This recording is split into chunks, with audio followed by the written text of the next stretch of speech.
Mic check 1 2 1 2. Mic check 1 2 1 2. Can anybody in the chat hear me?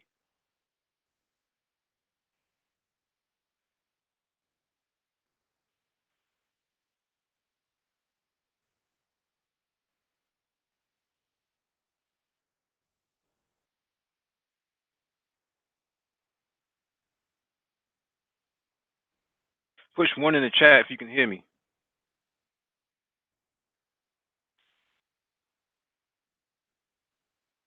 Complex Design, what's going on, bro? Mike Hamilton, peace. Jordan Bevel, peace. Digital Underground, what's going on? Salchi, what's going on, fam? OG Bootsy, good to see you.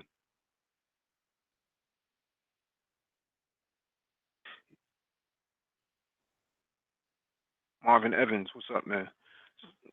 Yeah, I had some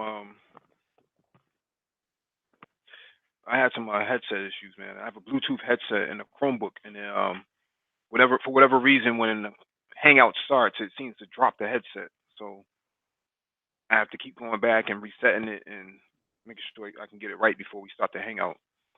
Just when I started the Hangout, it dropped again. So trials and tribulations of working with a Chromebook. So, but yeah, thanks you all for joining this Hangout, man. Hit the like button as you come in. Share the video if possible. Docket and description beneath the video as usual.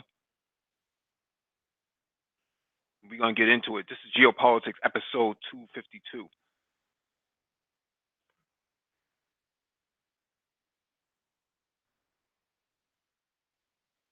Yeah, what up with it though?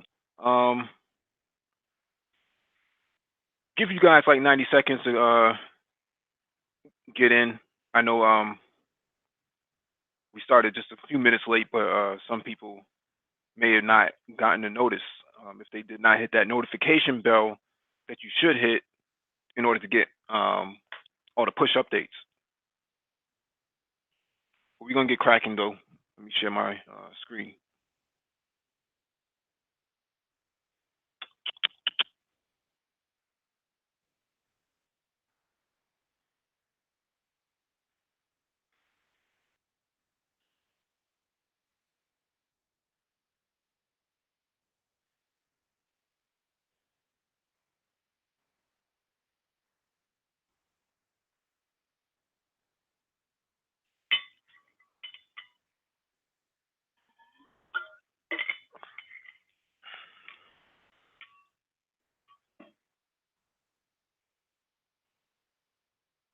All right, let's see.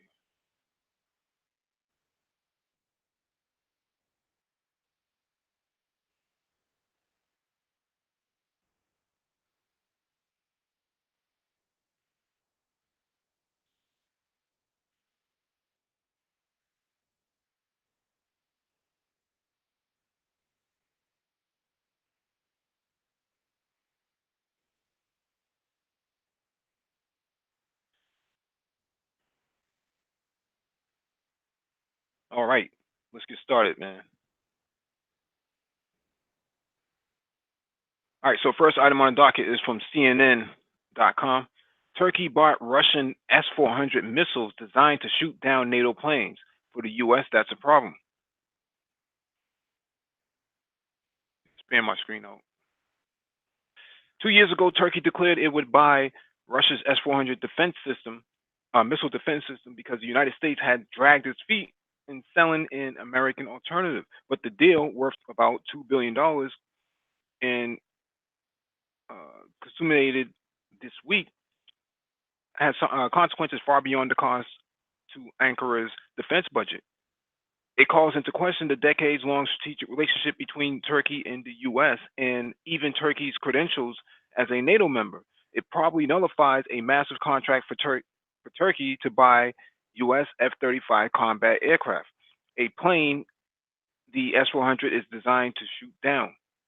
The deal also solidifies a deepening relationship between Turkey's President Recep Tayyip Erdogan and Russian counterpart Vladimir Putin, two leaders with little time for dissent at home and who need each other in Syria. And it provides the Turkish armed forces with an advanced weapon capable of covering most of Syria and their old adversary, Greece, also a NATO member.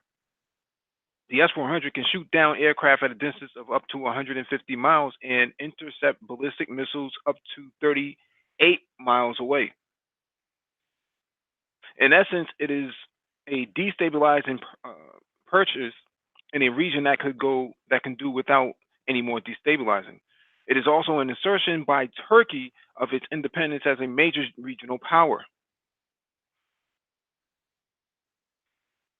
Erdogan and the United States have been at odds for years. The Turkish president said the U.S. had protected Fethullah Gulen, the cleric and Pennsylvania resident he blames for an attempted coup in 2016.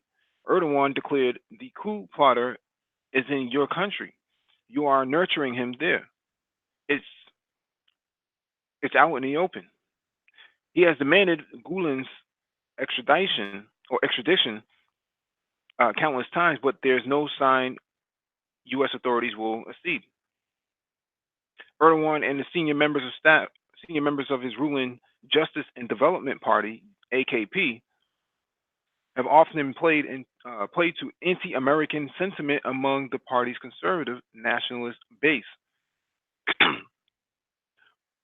Erdogan was also infiltrated by the U.S. alliance with the Kurdish militia in Syria, the YPG, in the campaign to defeat ISIS.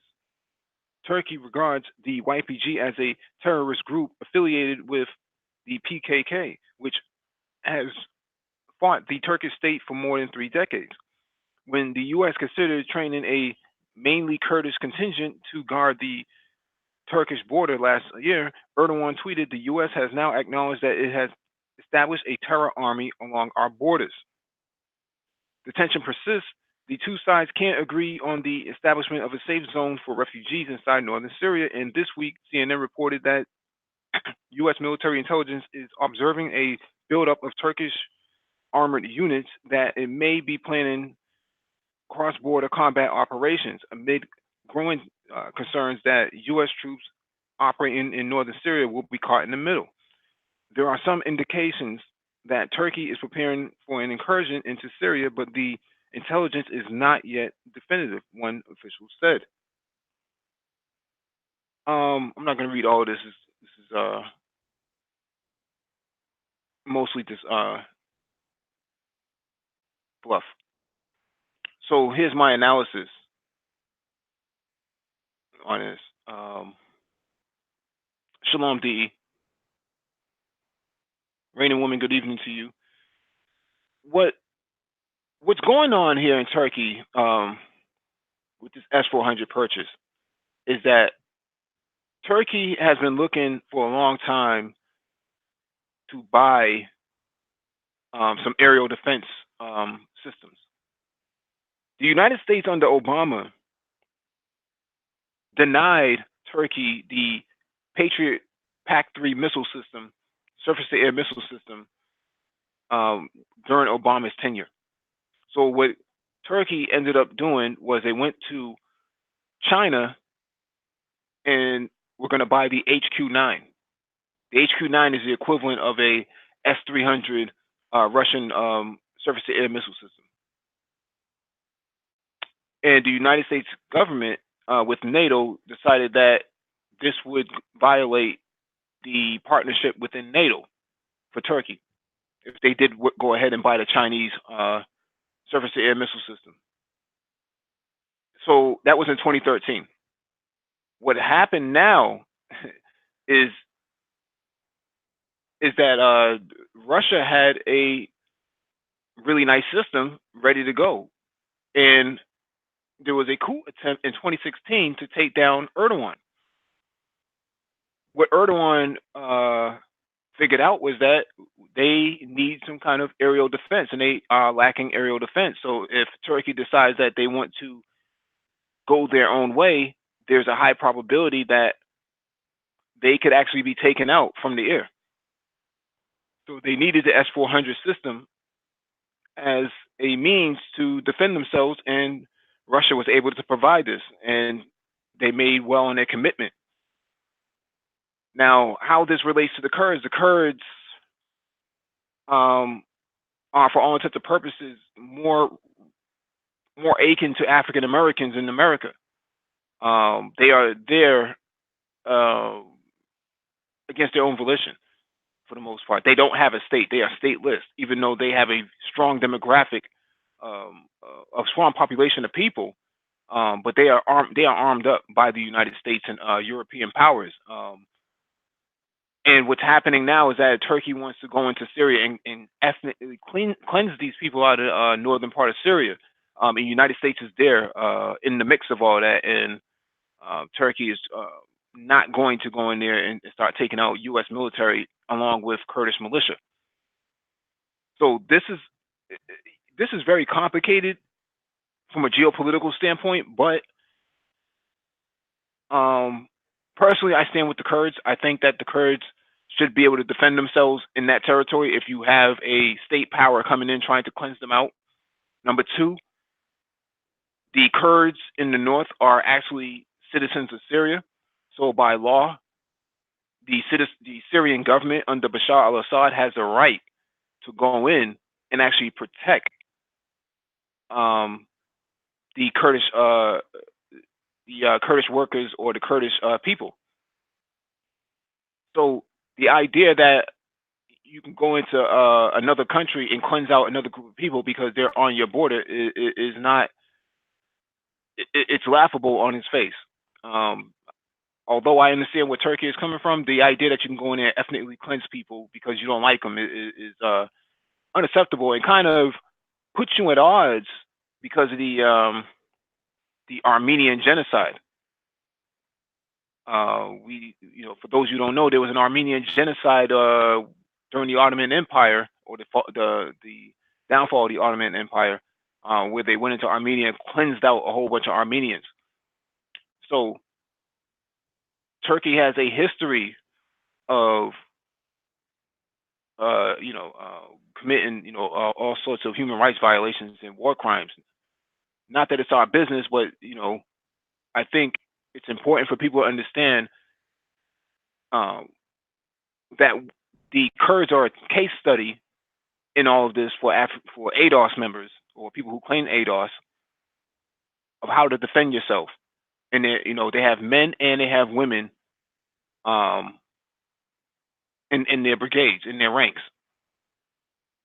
It's actually a very good case study. We should probably do a hangout on that because a lot of people don't realize if you're going to defend, if you're going to try to build a nation state for yourself, there are examples out there that should be followed.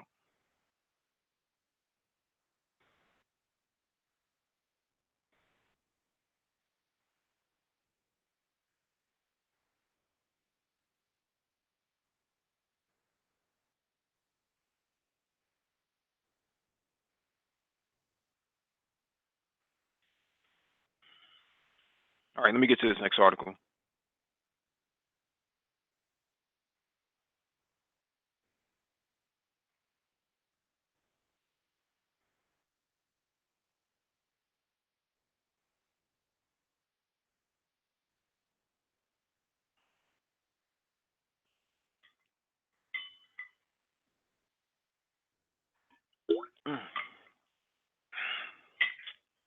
Oh man.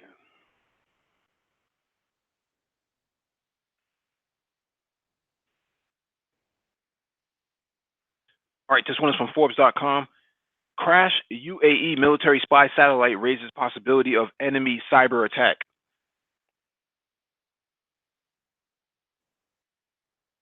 Expand this out. An investigation has been launched by the European Space Agency (ESA) and French aerospace group Arianespace into the failed launch of a rocket carrying a military spy satellite into space for the United Arab Emirates. 2 minutes after takeoff, a major anomaly sent the expensive high-tech payload into the Atlantic Ocean. The first failure for Ariane's Vega rockets after 14 successful missions. The two French-built Falcon Eye satellites, of which this was the first, were designed to provide a wholly new capability to the UAE military according to defense analysts, representing the most advanced optics France has ever sold to another country. So much so that the program suffered significant delays as security regulations over certain component parts were worked through between France and the U.S. Tensions remain high in the Middle East between the U.S. and regional allies on one side and Iran on the other. The UAE has the UAE is seen by Tehran as part of the enemy axis led by U.S. and set against Iranian interests. One of the core military objectives of the Falcon Eye satellites is to monitor UAE's borders, especially its long maritime shoreline. And when it comes to the integrity of the maritime border, given those ongoing tensions, that means monitoring the activities of Iran in the Persian Gulf. As such, in failing to launch the first Falcon 9 satellite, the UAE has lost a major surveillance advantage. The satellites, which include Thales optics capable of Earth resolution down to 70 centimeters, fall under the operational remit of Abu Dhabi's Space Reconnaissance Center, SRC. And local media herald the potential to provide the military with state of the art capabilities in surveillance, intelligence, target acquisition, and reconnaissance.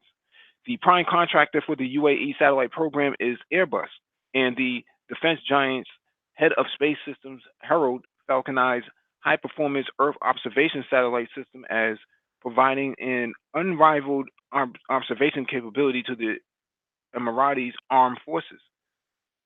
The two new satellites were designed for dual use, meaning both military and civilian applications. Regional tensions and the continued development of Iran's offensive cyber capabilities raise the possibility of an enemy action being responsible for the unexpected launch failure. Earlier this year, reports emerged from the Middle East that Iran had failed to launch its own satellites on at least two occasions, and although the authorities in Tehran claimed those space assets were non military, no one was fooled. Less than 2 weeks after the second failed launch, reports appeared in the New York Times and elsewhere of a secret American program to sabotage Iran missiles and rockets.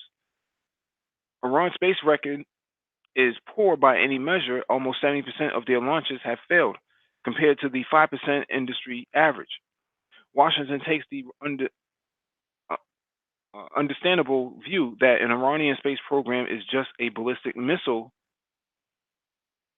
proven program by another name. We we haven't, excuse me, we have not asked and will not ask for permission to develop different types of missiles and will continue our path in our military power. President Hassan Rouhani said after reports emerged of the secret U.S. program. The U.S. sabotage program had reportedly been years in the making and succeeded by compromising the supply chain, which was equipping Iran's space program. Old school, so to speak, and while supply chain risk has not diminished, nowadays the higher profile risk comes from offensive cyber attacks. Launch systems are clearly distinct from operational satellite networks, but the recent action by U.S. Cyber Command to compromise the command and control system behind Iran's missile launches has parallels. Offensive cyber attacks are not always network activities. This is on a different level to the large-scale hacks that target civilian industries and individuals. Here, offensive action often entails the compromise of individuals or direct access to physical machines. It is planned, complex, risky. It can take months or even years to execute.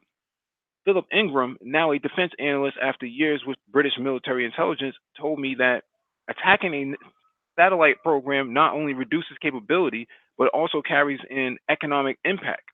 Satellites are not cheap to build or launch and undermines national confidence. The lack of international agreements governing cyber warfare has also made it a free for all. And the threat is real.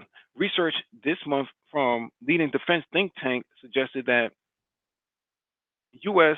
and NATO satellite systems carrying mission critical data are vulnerable to cyber attack, with the potential to wreak havoc on strategic weapon systems and undermine deterrence by creating uncertainty and confusion. A significant and complex challenge due to the absence of a warning and speed of an attack, the difficulty of attribution, and the complexities associated with a proportionate response. The enemies are the enemies here are China and Russia, and the implications are serious. The critical dependency on space has resulted in new cyber risk that disproportionately affect mission assurance. Tensions with both Russia and China are intensifying. A report for the Joint Chiefs found the U.S. is failing to deal with Russia's growing influence on the world, and this prevents a national security risk. Meanwhile, the offensive cyber strategy adopted by China in its state-sponsored attackers has been a constant backdrop to the trade and security conflict underway. For the Chatham House authors, the report, because both China and Russia prioritize electronic warfare, cyber attacks, and superiority within the electromagnetic battle space, and both nations have a key focus on preventing adversarial satellite-based communication systems from impacting their operational effectiveness. The, the implication is that those two nations are the adversaries likely to have set out to compromise the satellite networks used by U.S. and its allies. So did Iran have a hand in the destruction, acting alone or as Chinese or Russian proxy, have a hand in the destruction of the Falcon I-1, which belonged to a U.S. ally? And if so, was it physical or an electronic systems cyber attack? To ask the question another way, would Iran have sabotaged the launch if was capable of doing so? Last month, Cybersecurity and Infrastructure Security Agency (CISA) within the DHS issued a blanket warning about recent rise in malicious cyber activity directed at the United States industries and government agencies by Iranian regime actors and proxies using destructive wiper attacks, looking to do much more than just steal data and money. So I'm not going to read this whole entire thing because I think we get the gist of the article.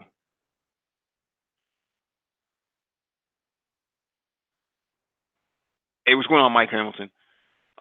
What's happening here is that Iran's computer science, computer engineering, space exploration, and nuclear development is one of the top notch in the world, probably in the top 20 in the world.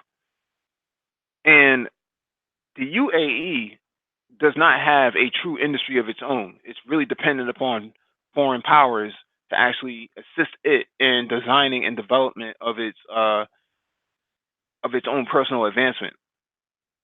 And what's happening here is in the Middle East, Saudi Arabia, UAE, many of these other adversarial countries to Iran do not have the capabilities that Iran has because they don't have the educational base that Iran has. A lot of Iran's, academic base, but its population is highly educated, just like Iraq was in the 1980s and 70s. So, with all that being said, UAE, the United Arab Emirates, has to depend on France and these other European powers to actually advance them, and they don't even know how this system probably even works. And so that leaves them in a pickle because you can't defend what you did not design. At least not totally. And when it comes to cyber attacks, um, if if what you're doing is not homegrown, for the most part, then you're going to find yourself being a victim of incompetence, and that's what we're starting to see here is a lot of incompetence coming out of the Middle East, um, because they lack the fundamental culture to actually develop stuff internally. And so a satellite falling out of the sky doesn't really surprise me because um, it's possible, right? It's always possible. Now, was it a cyber attack? I can't, as someone who works in cybersecurity, I can't confirm that's a cyber attack because if it's not active, how do you bring something like that down? And even if it was a cyber attack, what methods did they use to disrupt the satellite to make it fall out of the sky? Satellites just don't fall out of the sky because you did a brute force attack. That's way more complicated than you know. That's a more sophisticated attack if it is going to be a cyber attack. Maybe you turned off the engines or the the thrust engines on the satellite itself. Maybe you shut down the communications aspect behind it. Maybe you launched a denial of service attack against the satellite itself. There's a variety of ways of causing disruption, but the problem is there's no real way to pinpoint that this was a cyber attack. So I'm not 100% convinced that this was cyber. I think that there's other means of causing disruption, such as using lasers, using microwave radios to actually toast. I shouldn't say toast, but burn the satellite from a distance. If you focus the beam on it, you can actually burn it. There's a variety of ways of going about it from a physical aspect, but from a cyber security aspect, I don't know. I don't know. Not really buying it.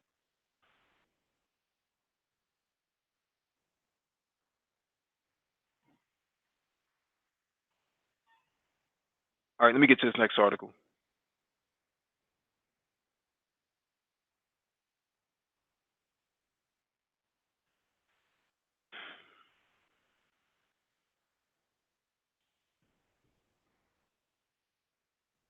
We got 45 people watching and only 21 likes. If you're not going to participate in the chat, please hit the like button. It would actually help us out greatly. I know some people may be driving or are too bashful to be in the chat and engage, but if you're going to be here, at least hit the like button, please.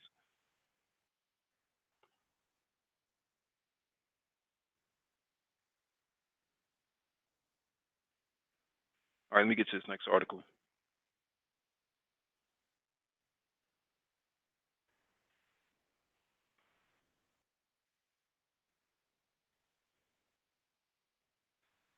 All right, this next one is from TheGuardian.com.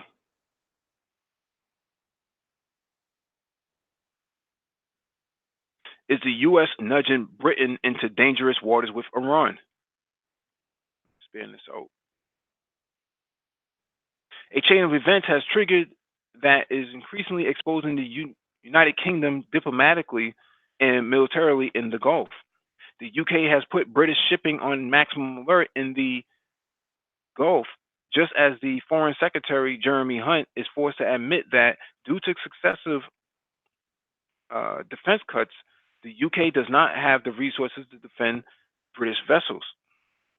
Simultaneously, the UK is battling diplomatically to keep the nuclear deal with Iran alive, a path the US rejects.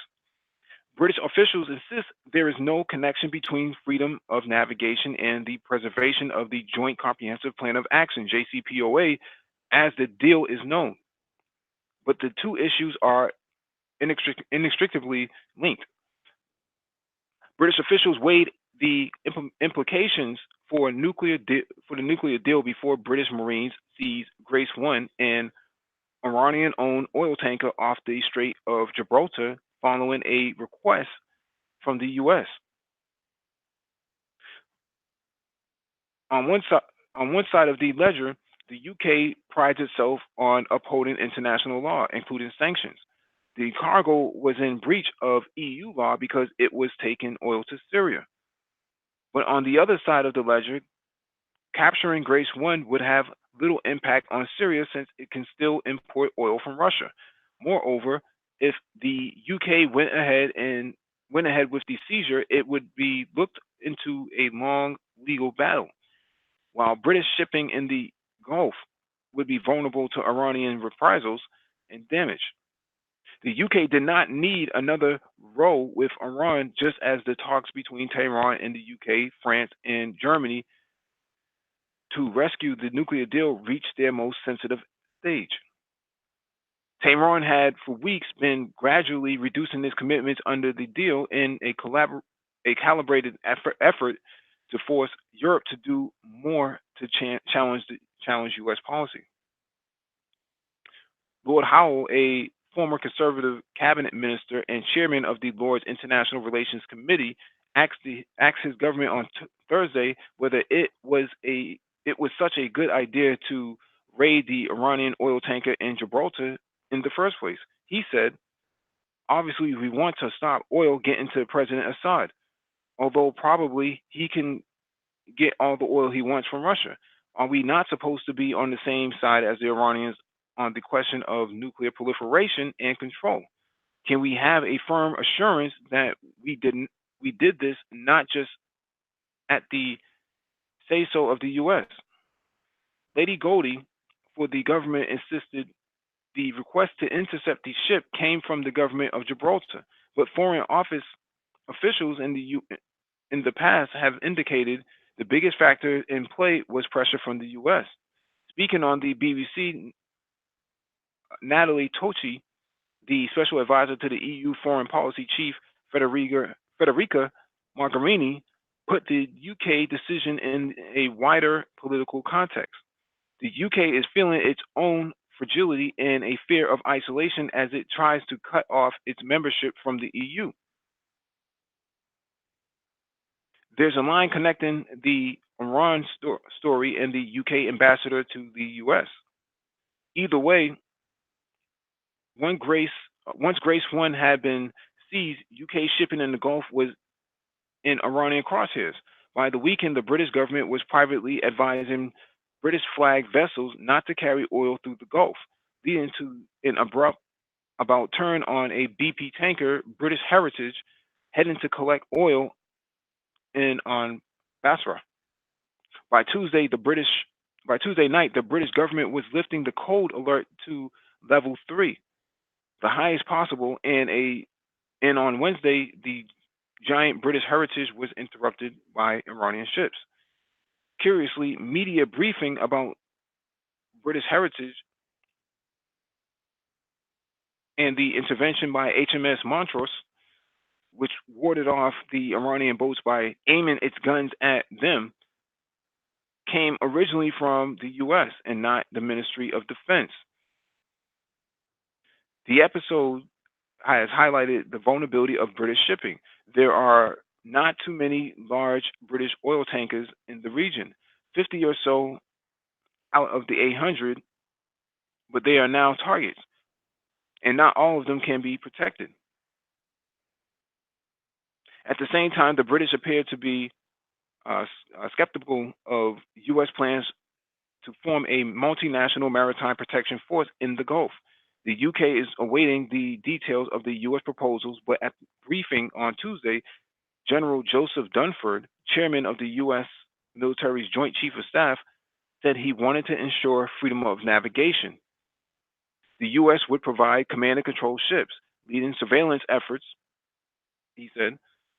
However, the aim would be for other countries to offer boats to establish patrols nearby and escort commercial ships carrying their flags through the area.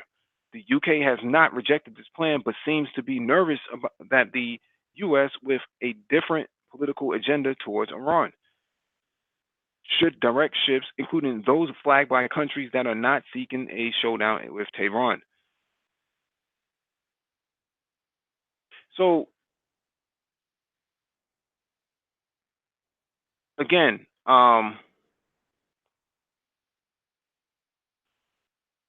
the British are quite, to be quite honest with you, they seem to be very foolish in not having the foresight to see that this is going to put them in a position similar to the Falklands. For those who don't know what the Falklands War was, the British tried to seize or tried to make claim to a strip of land outside of Argentina that did not belong to them, and the Argentine government or the Argentinian government decided to send the Argentine military in to take that strip of land away from the British. This was under Margaret Thatcher, and the the Argentine military almost defeated the British. The British reached out to the United States under Reagan. I think it was under Reagan for help, and that did not help. They did not get any help from the United States government. They actually left them high and dry, and they had to rely on the French to actually help them. With that being said, the British almost lost that war. If it wasn't for the incompetence of Argentine military generals, 24 hours out, they would have won that war, and they would have defeated the British and would have completely changed NATO and the way we see the world today, because it would have made Argentina a powerhouse in South America, something that hadn't been seen before in a long time. And what this proves is that, and I'm referring to the Falkland War. What this would have proved was that the European powers can actually be defeated if you have the right equipment and the confidence to do so. Now, I say all this in reference to Iran and the British being inside the Persian Gulf, because the same mistake that they made during the Falkland War can actually can actually be replicated again in the Persian Gulf, and that would be an embarrassment to the British Crown, complete embarrassment. DE Raptor, what's going on, my brother? I'm good, Mike. How you doing? Oh. Good evening to the chat. You have anything you want to add? Now, what you said is completely correct. I mean, Iran is as a country. Um, After the Shah was kicked out, America had an adversarial policy towards Iran, whereas they should have kind of embraced it, because Iran was like, this military is pretty good. It's they don't have the if Iran had the equipment, let's say, of that Saddam Hussein had in the first war between Iran and Iraq, Iran would have defeated Iraq in no time. But they don't have they're now in the process of creating their own technology, and it's going to take a few years for them to do it. And America is recognizing that. Not only America is recognizing it, but Israel is recognizing that. And we gotta see that American policy in the Middle East is driven by Israel. Everywhere is driven by Israel, but in the Middle East especially is driven by Israel. And Israel is scared as hell of Iran, Turkey, and Egypt. And Iran is the one who is going. Well, Turkey's beginning to push the issue right now. Mm-hmm. But Iran has been going their way since Ayatollah took over Iran, and they are scared of Iran. And right now, Iran is the weakest of the nations that they're trying to, like Russia, China, Turkey, nations like that. Iran is the weakest. That when they look at it, they're saying Iran is its weakest, and that's why the focus is really on Iran. And Do you mean weak economically or weak militarily or weak politically? well, the political situation they have under control. Otherwise, the country would be in chaos. since the economic problems that the U.S. has pushed on them, the country would be in chaos already. But you can see that the political situation on the ground in Iran is under control by the government. But they have the capability. They still have the capability of developing their own military, their own technology, and that's what they're doing.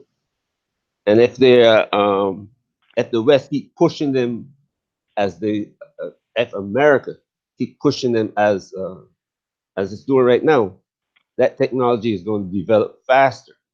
Because look what they did. They took the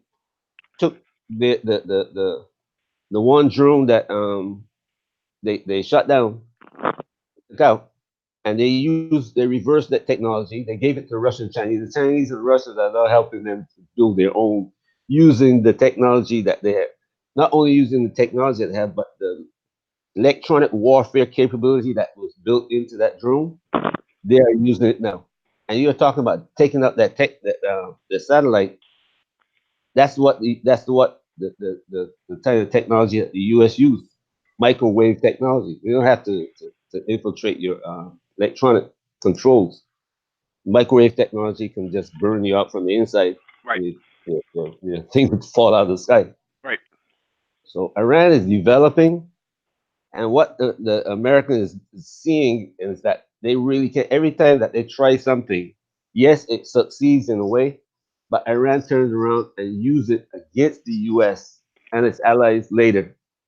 And here come, and that's what the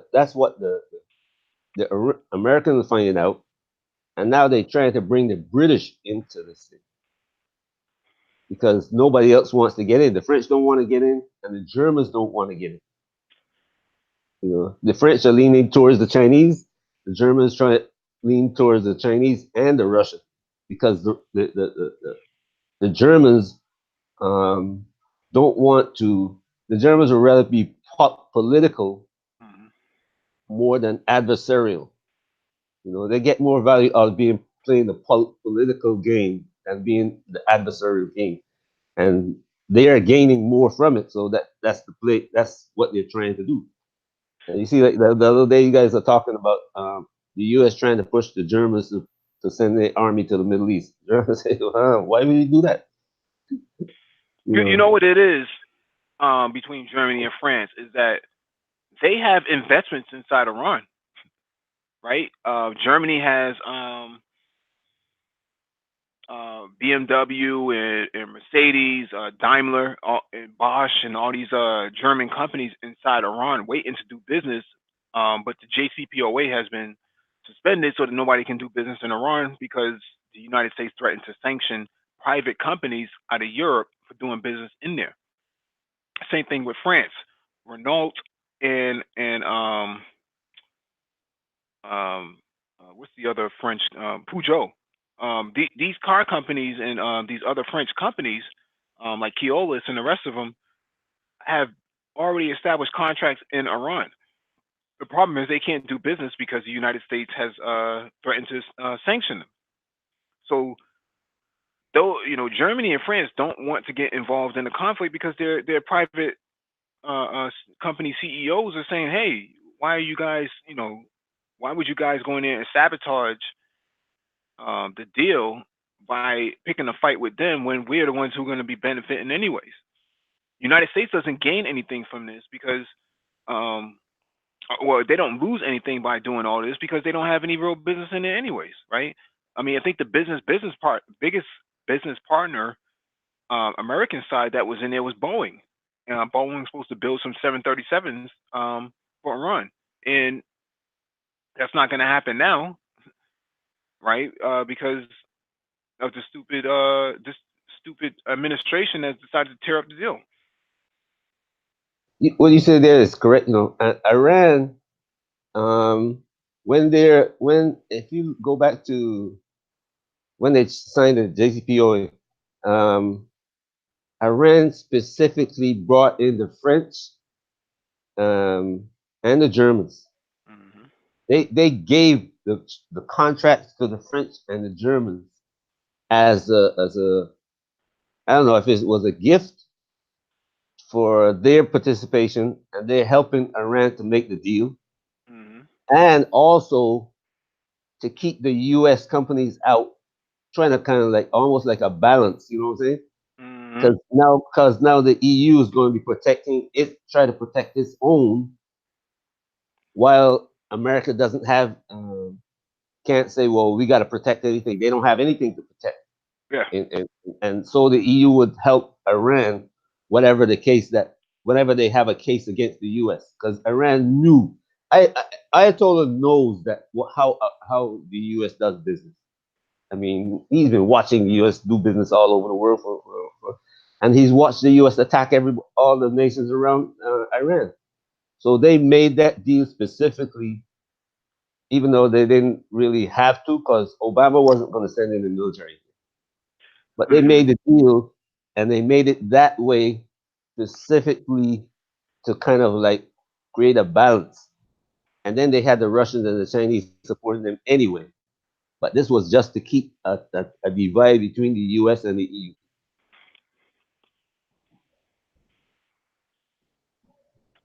Well, I think it has less to do with the United States personally than it has more to do with Israel.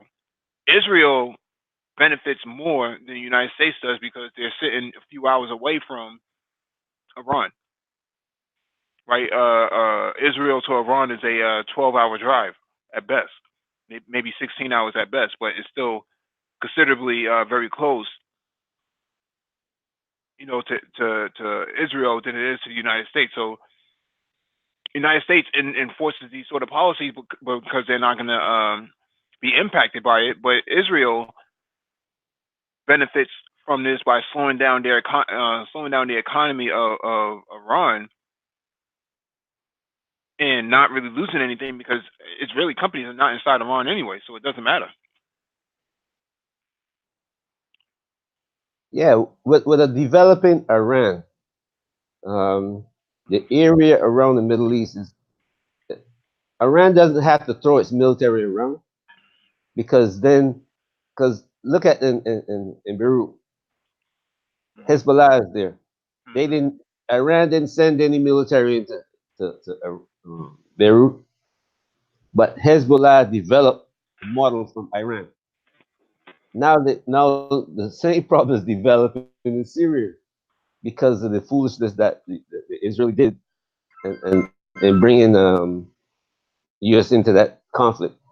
And the same thing is happening in Iraq, where the Iraqis are moving away from the the, uh, the Saudis and their coalition into the coalition now that between Iran, Russia, and China, and Hmm. even Turkey is kind of like accepting of Iran and what they're doing. So it's really created a big problem for themselves because they were thinking single-mindedly, and they want to control the place. Everybody knows. I mean, even going back to eat years before, Egyptian prime minister said, "Look, we know you. You are not from the Middle East or area." Everybody knows that Israelis are not Israel. What they call Jews, as they say. Yeah. All right, let me get to this next article. This one is from Bloomberg.com. Africa isn't being recolonized. There's a difference between military conquest and development overseas capital and know-how.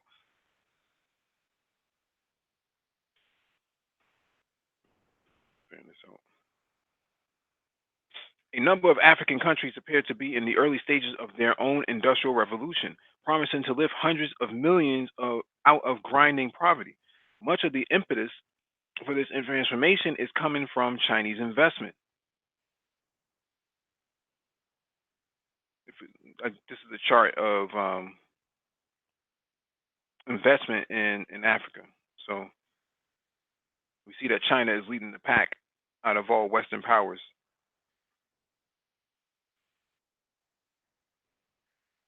But when confronted with this news, some well-meaning Westerners, as well as some wary Africans worry that what's really happening is a new form of colonialism. This worry especially crops up with respect to China and its large, well publicized infrastructure projects. But it also sometimes gets applied to independent Chinese owned factories operating on the continent or just to foreign investment in general. Its foreigners are profiting from Africa's rise. Some reason that can only mean the continent's resources are being extracted on unfair terms. This concern is natural, given Africa's tragic recent history of foreign conquest, occupation, and exploitation. And in the case of China's infrastructure projects, the worry may be justified. But privately owned factories in Africa are not a colonial project. Colonialism involves domination through violence. The many small Chinese entrepreneurs moving to Africa to set up shop do not have the backing of a mighty state or armada of warships. They are on their own, and as author and development researcher Irene Yuan Sun reports, the next factory of the world, how Chinese investment is reshaping Africa. These independent capitalists often lose everything they have to fires, crime, or other local hazards. What's more, Sun's research shows how these Chinese entrepreneurs generally hire locals, despite much publicized cases of Chinese companies importing Chinese workers to Africa. This is the exception rather than the rule. Something like 95% of Chinese manufacturing companies in Africa hire local workers. 54, 54% hire managers locally, while 73% offer apprenticeships or professional training programs for locals. Skeptics may believe that Chinese factory owners' profits, which can run to more than 20%, represent exploitation by foreigners.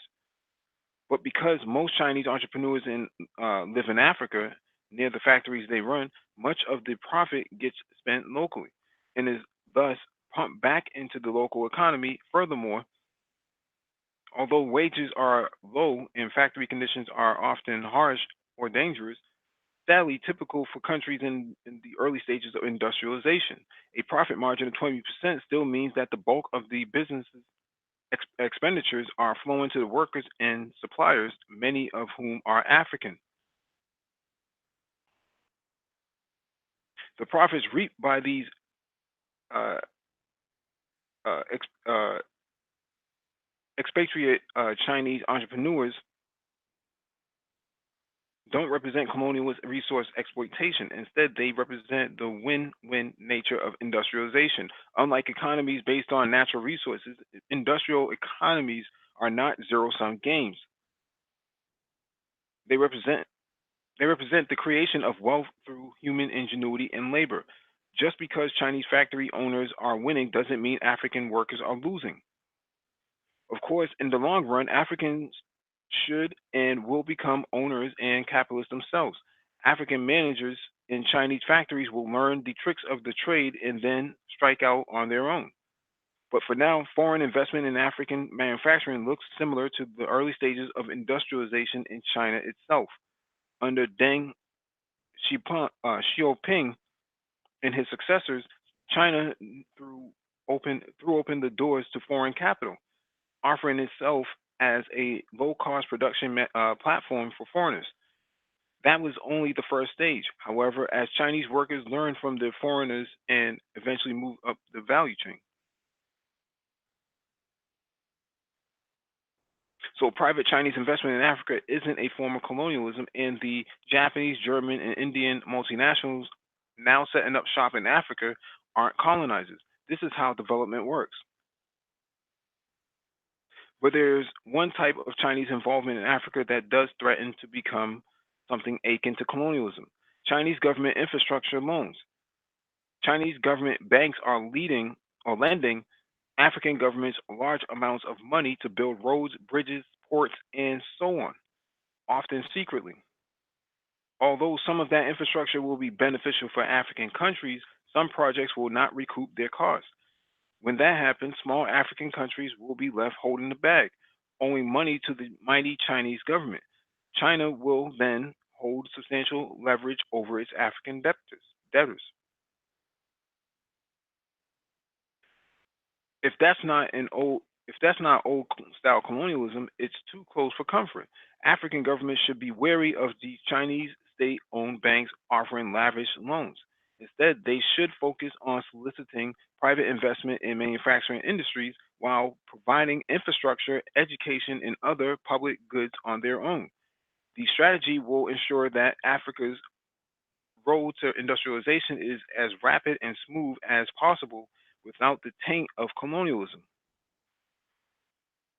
I think this was I think this was a very good article. Um DE, what do you think?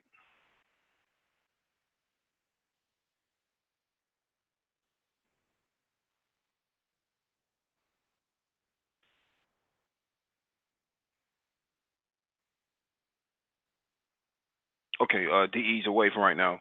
Um the article is spot on. We've been talking about this on this channel for over a year now, and the the article points to infrastructure, and we've been talking about infrastructure for since day one, even before we started the channel. Infrastructure is very important and key to developing any sort of nation. And when I hear people from ADOS talk about building this new black society and they're not talking about infrastructure, I know that they are a joke, especially in the manosphere. They are a joke. You need infrastructure. You need industrialization, especially in the fourth industrialized economy like we are in right now. There is no way for you to develop your nation state without some form of industrialization and labor, skilled labor on top of that. So the article actually points out that this is not colonialism. I agree that the interpretation of colonialism in Africa is a very perverted one by Westerners. Westerners being those out of Western institutions such as United States, Brussels and London and France. That there's this sort of idea that the only way to do business in Africa is for Africans to pull themselves up by their bootstraps. This is a very racist view of dealing with Africans because when it comes to Europeans, Europeans make all types of concessions for themselves, while at the same time pointing the finger at everybody else, saying don't trust those other guys, while they benefit off of the taxpayers' money all the time and from the World Bank. And so saying that, what you have is a bunch of people who are speaking on on African issues, and I'm not saying I'm over in Africa right now myself. I'm just this is my observation. They're speaking on these issues from a blue-eyed standpoint. Blue-eyed meaning that the very colonialist master that they live up under, they are looking at Africa from the same perspective, and that's the wrong, tainted perspective that they are looking at it from, and that's why you have such a jaded view of uh, Chinese investment in Africa. It's not again, it's not Chinese investment in Africa that's colonizing Africa. It's debt traps that are colonizing Africa, as well as European powers. See, no one has a problem with France sucking up money out of 14 to 15 African states and funding their own pensions and social service systems in France. See, no one has a problem with that form of colonialism. They just have a problem with Chinese colonialism. See, no one has a problem with, uh, uh, um, the British in the Commonwealth states all throughout Africa enforcing their way of life onto Africans, but they have a problem with the Chinese. But then they don't come up with their own um, solution that is comparable to that of what Chinese investment has. The Africa wouldn't be in the position that it's in right now if the Chinese did not make the investments that they did. But ask the Europeans how much investment they've made. How many infrastructure projects have they been a part of? How much advancement have they been a part of? And they can't tell you anything. They'll bunch of goose eggs and donuts. That's what they'll provide to you. I think that ADOS, American descendants of slaves, are missing a big opportunity to be a part of this whole entire operation. And what you're going to find is that ADOS will, when affirmative action goes away after Trump leaves, and you don't have enough male births to replenish the lost black men that you're already losing currently, as we speak, the black community will be DOA, and they will have no place else to go because they did not take the time to re-strategize their next century.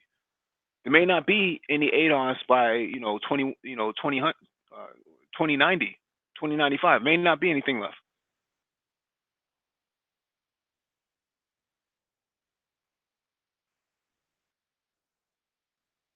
This is the last go around for ADOS, and this is the initial push for the continent. The continent is moving in the right direction. The article already pointed out factories are being built, millions of Africans are being lifted out of poverty. Technology is flowing smoothly through Africa. People are working on artificial intelligence. They're writing code. And what is ADOS doing? Sitting on social media, and namely YouTube, bickering back and forth about who said what and who slept with who. And these are people who are supposed to be quote unquote pro black. These are supposed to be the conscious people.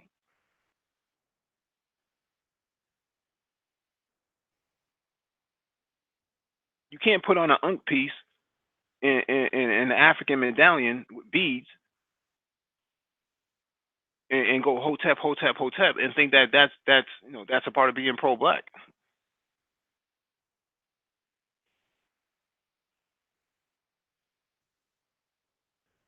Anyways, let me move on because I can feel myself getting ready to open up a live chat.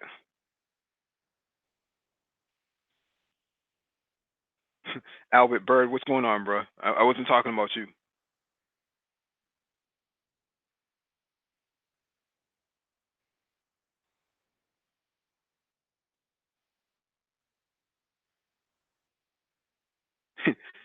CM in the chat says, "Stop misrepresenting ADOS, sir." Who's misrepresenting ADOS? Who's misrepresenting them? Go throughout the manosphere and see for yourself on Black YouTube and see for yourself what these people are talking about. Who claim ADOS? They even got ADOS in their name, and they drink alcohol on the web on a live stream, getting drunk.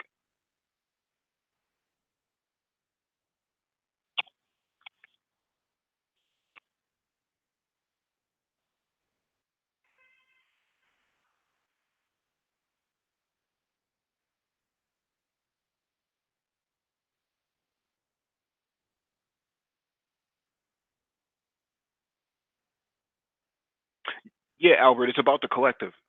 It's about the collective. That's what I was saying.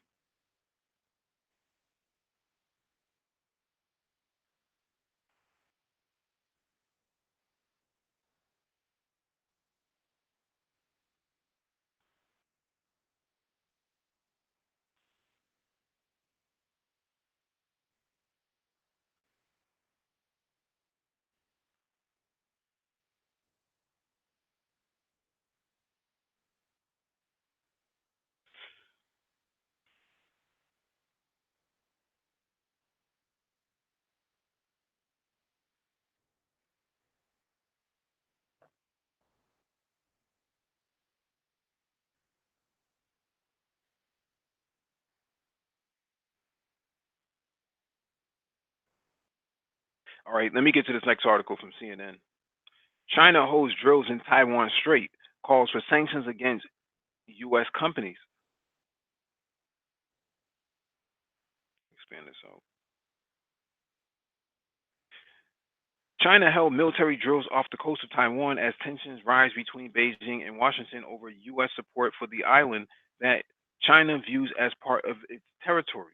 The People's Liberation Army announced in a statement Sunday that the military exercises off China's southeast coast involve both Navy and the Air Force, but provided few other details. Both Beijing and Taipei tried to downplay the talks, with the PLA describing the exercises as a routine arrangement according to our annual plans. However, they come amid tensions between the Beijing and Washington, the Beijing and Washington over a $2.2 billion U.S. arms sale to Taiwan, and also coincide with a trip trip by Taiwan President Tsai Ing-wen to the United States as she prepares to shore up support among the island's allies in the Caribbean. On Friday, China threatened to impose sanctions against any U.S. company who sold weapons to Taiwan. China Chinese ambassador to the U.S. Kui Tianqi Tiankai made it clear on Friday on Twitter that any attempts by the U.S. government to split Taiwan from China would provoke a swift response. Those who play with fire will only get themselves burned, period. The U.S. State Department gave its approval of the multi-billion-dollar arms deal with Taiwan on July 8th, which includes 108 M1A2T Abrams tanks and Stinger missiles. In In response, China's foreign ministry said it would impose sanctions on any companies selling arms to Taiwan, although it didn't single out by name. Speaking on Monday, Foreign Ministry spokesman Zheng Shuang said he wasn't in a position to disclose more details at present. Please believe that China always keeps its promises and its actions always produces results, he said. Among the companies that could be affected would be Raytheon Missile Systems, who make the Stingers, or General Dynamics Land Systems, who are responsible for the Abrams tanks. In order to safeguard national interests, China will impose sanctions on U.S. companies involved in arms sales to Taiwan, spokesman Zheng said on Friday. Latrobe University Associate Professor James Liebold said that Taiwan was being used as a bargaining chip by both U.S. and China, and the threat of sanctions showed Beijing felt ready to escalate the issue. Taiwan was becoming more of a hot button issue for both governments due to the push for closer relations from Washington, said Liebold. Clearly, some in Trump clearly some in the Trump administration want to strengthen the alliance with Taiwan, and as well as we all know, the Taiwan as long as we all know, the Taiwan issue has always been a deeply sensitive one for the People's Republic of China, he said. Taiwan has been self-ruled since the end of the Chinese Civil War in 1949, which saw the Communist Party take control of the mainland and the nationalist government forced to flee to the island. But Beijing still views the island as their territory and has worked consistently for decades to try to threaten or cajole it into rejoining with the mainland. Chinese President Xi Jinping has regularly called for the reunification of Taiwan, even refusing to rule out force in a major speech in January. In the past year, China has ramped up its military exercises around the island. It held live fire drills in the Taiwan Strait in 2018, while Chinese fighter jets crossed the maritime border separating the island from the mainland in a rare incursion in April. Taiwan's Ministry of Defense said that PLA's drills on Sunday were nothing more than routine exercises, according to Taiwan's news agency CNA, adding that the island's military was ready to respond to any threats. All right.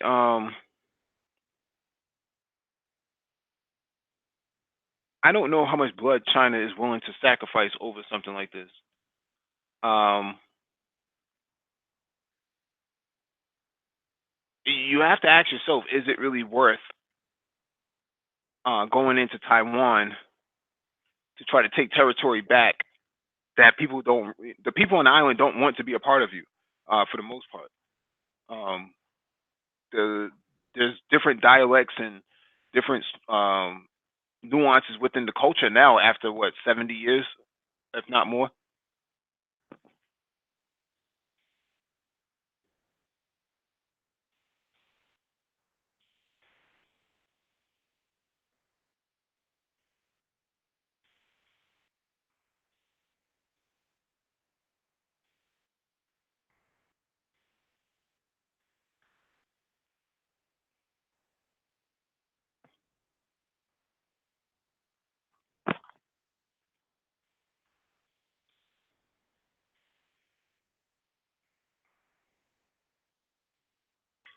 Sorry, I had to get some water, but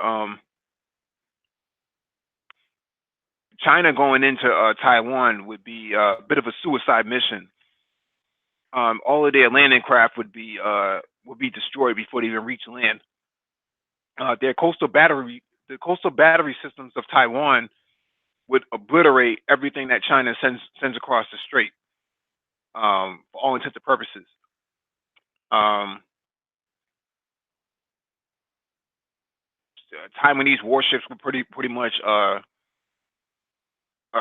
basically American warships for all intents and purposes, and they would probably meet. They would probably cut off any sort of routes that China tries to impose throughout the straits, and deny China any sort of energy access that they need.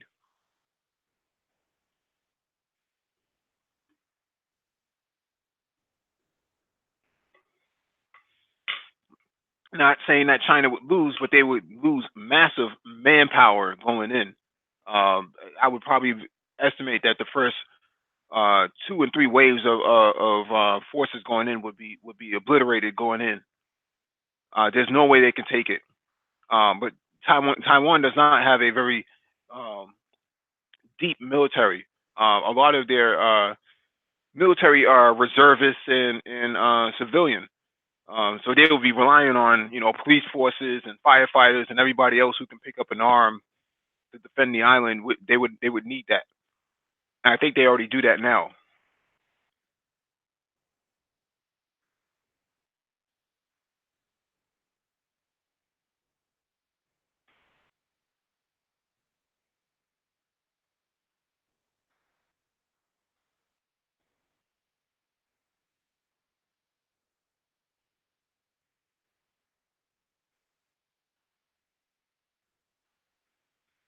Anyways, let me get to this next article.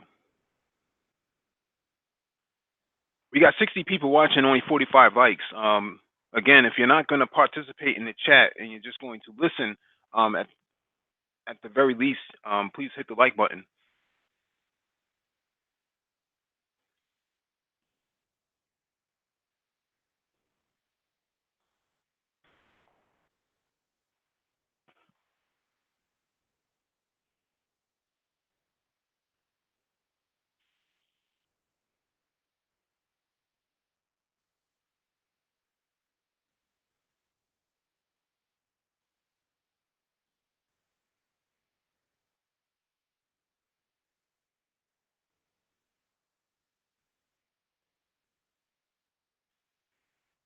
All right, let me share my screen.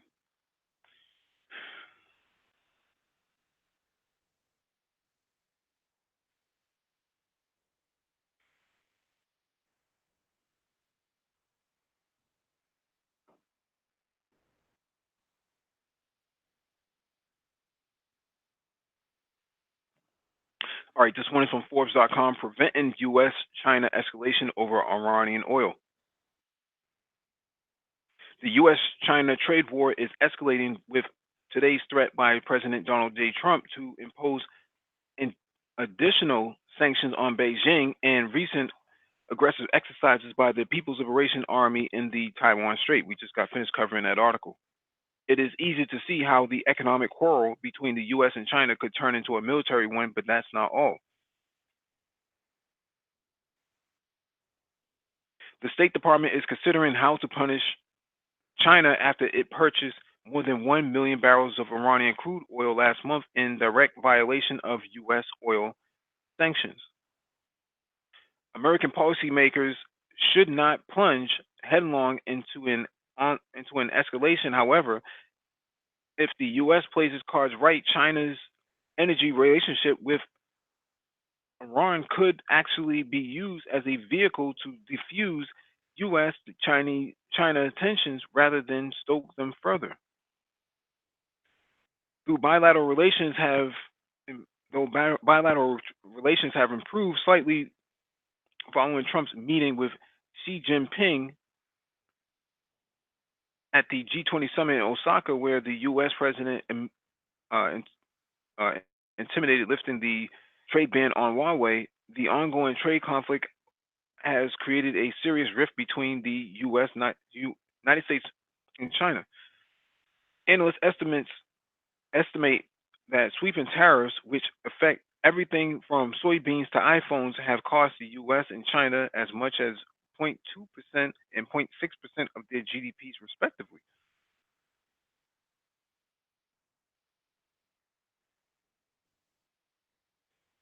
Way down by the trade roll, China's GDP growth slowed to 6.3% this past quarter, its lowest in 27 years. On the U.S. side, analysts show that Trump's tariffs could more than wipe out the benefits of his $1.5 trillion tax cut.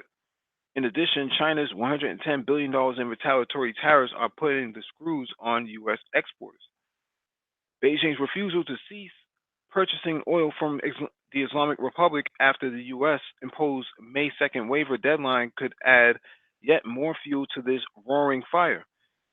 This holds especially true if both sides proceed in the ham fisted fashion that has come to define their bilateral relations thus far.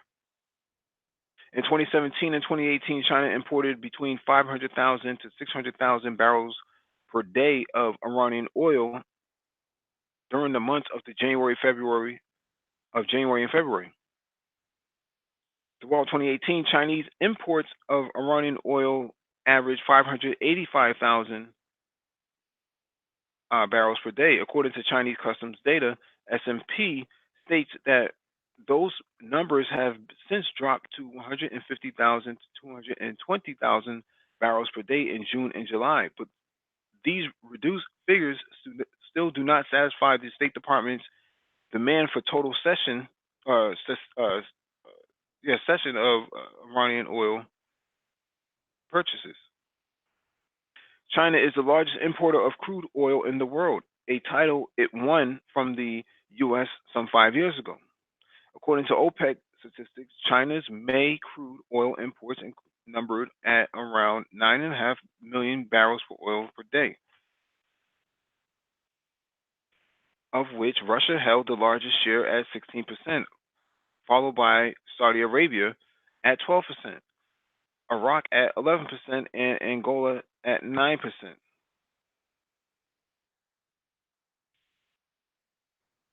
Customs data shows that Iranian oil supplies to China were 255,000 barrels per day in May, which is the equivalent to 2.7% of imports, not a significant amount. Subsequently, Iran and China hawks in the Trump administration are pushing for sanctions against Chinese entities as punishment. One way the U.S. can resolve these tensions would be to adopt a pragmatic carrot and stick approach in which they proceed to threaten harsher penalties against China's purchases of Iranian oil while proposing an alternative in the form of U.S. or allied supply crude. There is certainly no shortage of the commodity in the world today, with forecasters predicting a major oil glut in 2020. That's thanks in part to booming U.S. shale production, which launched America into the number one producer spot in 2018. And U.S. oil exports hit record levels early this year at 3.6 million barrels per day. In that case, it would certainly be possible for China to make up Iran's 150 to 250,000 barrels per day shortfall from Corpus Christi, Ras Tanura, and or anywhere in between. So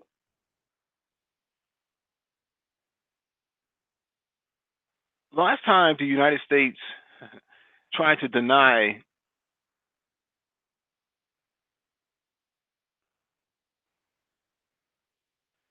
oil shipments or oil importation to another country was in 1940, and then 1941 you had um, Pearl Harbor. So Japan back then was not is not anywhere near what China is today. Um, what China is today is a different sort of animal, and cutting off their oil supply could very well trigger a physical military response.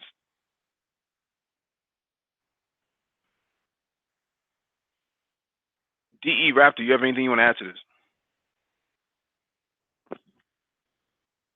I'm sure. I'm sure that anybody in China who's reading that article say, um, if the U.S. the question would be, if the U.S. made an offer to us, will we accept it? Mm-hmm. And I would say no. It's seriously. Even India, if I was India and they try to pressure India to, would you unhitch your wagon from a secure source of energy and then depend on the US, who, I mean, look at what Trump did to China. He just out of the open said, you know what, we're going to start charging you tariffs for so, so, so. And then look what he did to Iran. He just took out US from the JCPOA. Then what he did with Russia. You know, we gonna get out of the nuclear forces agreement. I mean, the U.S. is not act.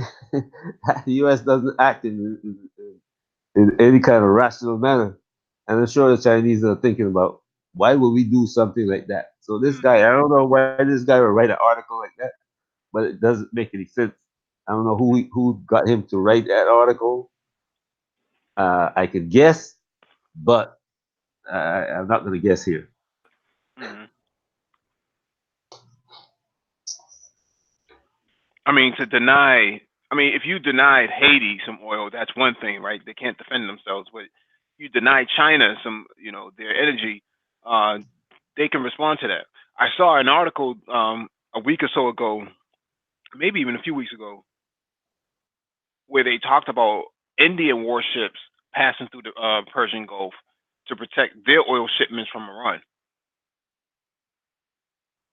So if United States or Britain or anybody else from NATO decides that they want to jump in and hijack those oil shipments coming from Iran to India, uh, the Indian government is considering a response, a tactical response to it. I could guess that India did that because the rumors that they were hearing, because this oil tanker that the British took, it just didn't come right out of you. You know, let's take this oil tanker. Somebody sat down and made a decision that, you know what, we're gonna start taking, and when diplomatic um,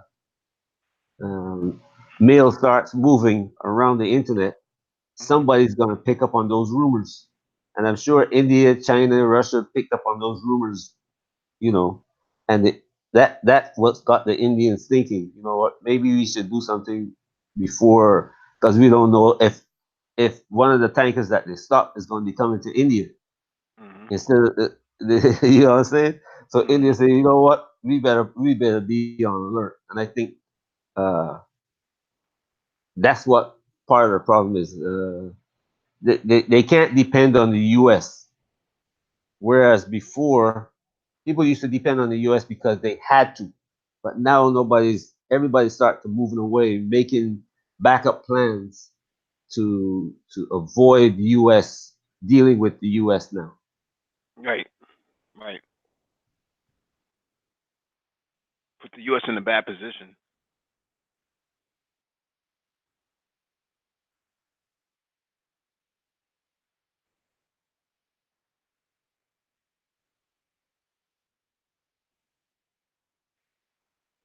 All right, let me get to this next article.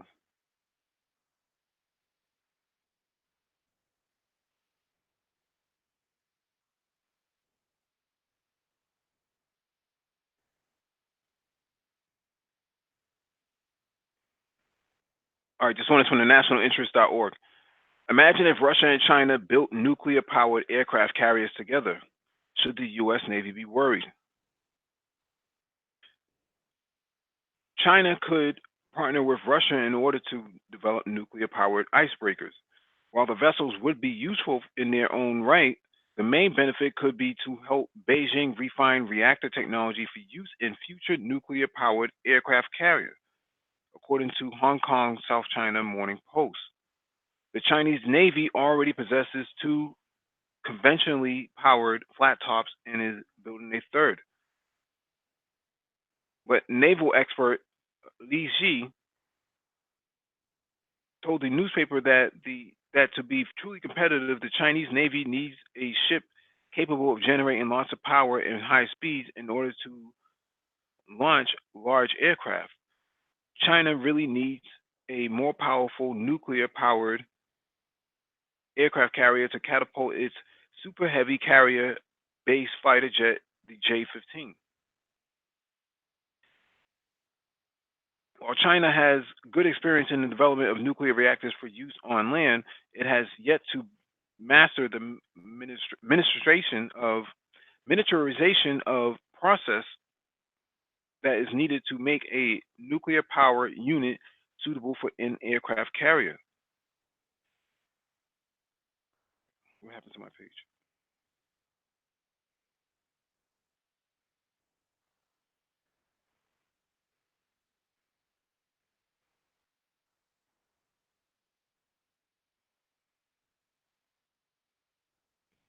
Did I lose my connection? What happened? No, I can still hear you. I can still hear you here. Yeah, something's going on. I can still hear you, Mike. Yeah, okay, you can hear me, but the screen actually went out. Oh, okay.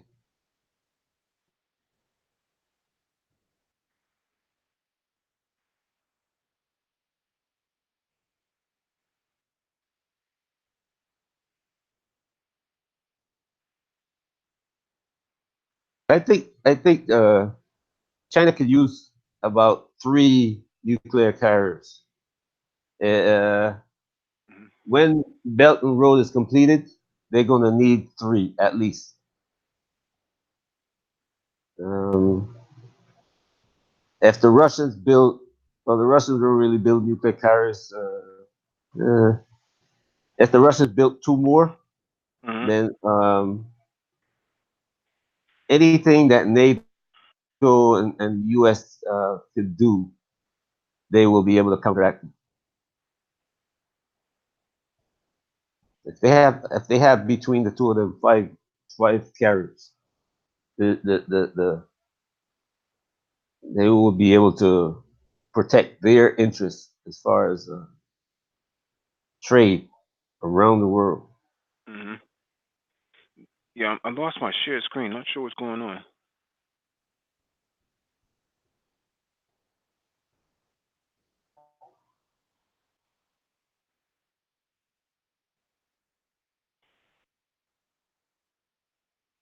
Can you see my screen now?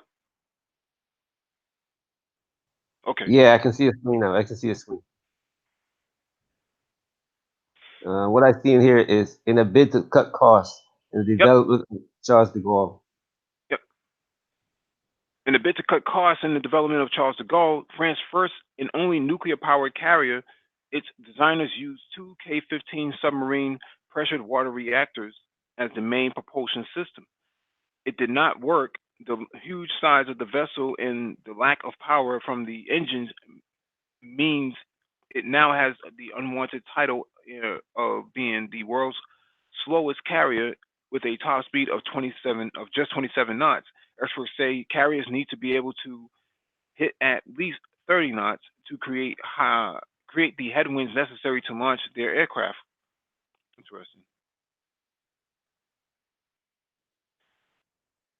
Entered the icebreaker project in June 2018.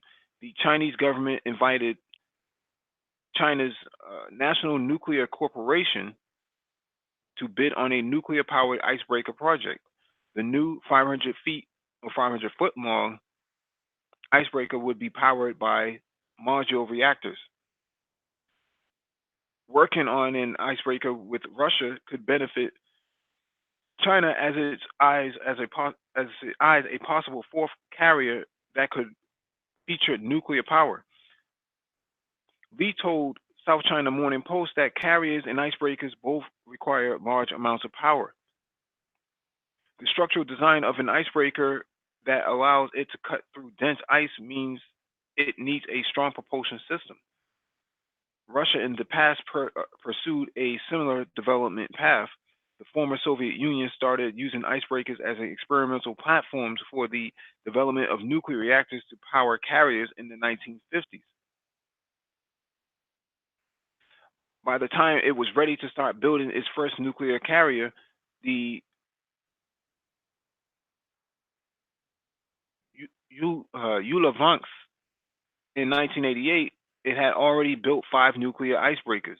Unfortunately, the carrier was never completed, as the USSR collapsed in 1991, 4 years before its planned launch. Russia has the technology but no money. China has the money but doesn't have the technology, Zhao said. But by working together, China will move a step closer to one day launching a nuclear-powered aircraft carrier. The Chinese Navy could possess as many as 6 aircraft carriers by the mid-2030s, experts told state media. They could be a mix of conventional and nuclear-powered vessels. 6 carriers might allow Beijing to equip each of its regional fleets with 2 flat tops. One vessel could deploy while the other underwent maintenance. Zhao Xiaoping, a military expert and TV commentator, told Global Times that China needs at least 5 aircraft carriers to execute its military strategy. Wang, a retired Chinese Navy officer, said Beijing needs 6 flat tops. The Chinese Defense Ministry declined during a November 2018 press conference to specify how many carriers it planned to acquire.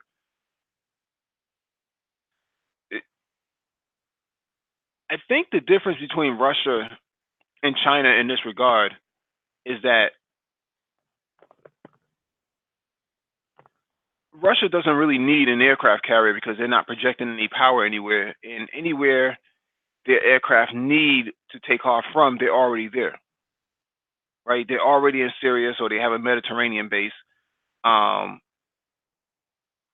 They don't have too many dealings inside Latin America, South Atlantic Ocean, so they don't really need too much to project any power over there. And in terms of Africa, there's already been discussions between Russia and Egypt, Russia and not South Sudan, but Russia and Sudan itself, as well as Angola.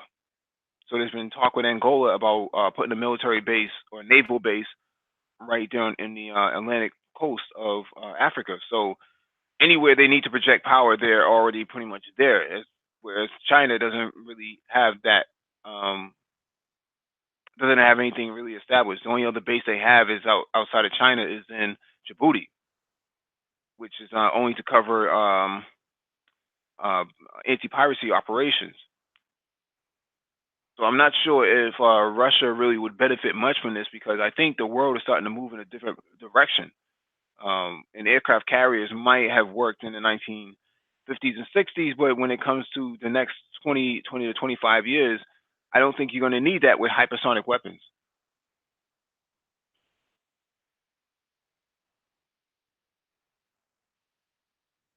Yeah, you're right about the needing in the next 25 years not needed because of the weapons that are going to change. But in the meantime, Yeah. this China doesn't have well, it does take a certain amount of time to build a carrier. No matter what, you can't run. If it's going to take 3 years to do it, it's going to take 3 years to do it. You can't bypass that time limit. So right now, there was one guy in the U.S. Navy who's questioned the U.S. about having the number of carriers that it has now. Why don't they Hmm. change the strategy? And and that's why I said China needs about three because um, in the Mediterranean specifically, you're not really needing it to protect any sea lanes in the Mediterranean because they building the Belt and Road is like they're using trains going all the way to Europe right now. Hmm. They already started running the train system all the way to. They ran one as far as London, I think, um, last year or earlier this year. But other countries in the Mediterranean, where Russia already has its strategic, position, you don't really need Chinese don't really need military bases there, but you still have a flat top there as a kind of like showing the flag kind of thing. And then in the Indian Ocean, you need one because India is the traditional enemy. And then down in South America, because China is dealing in South America and the Caribbean, you don't really need one, but it's still there to show the flag.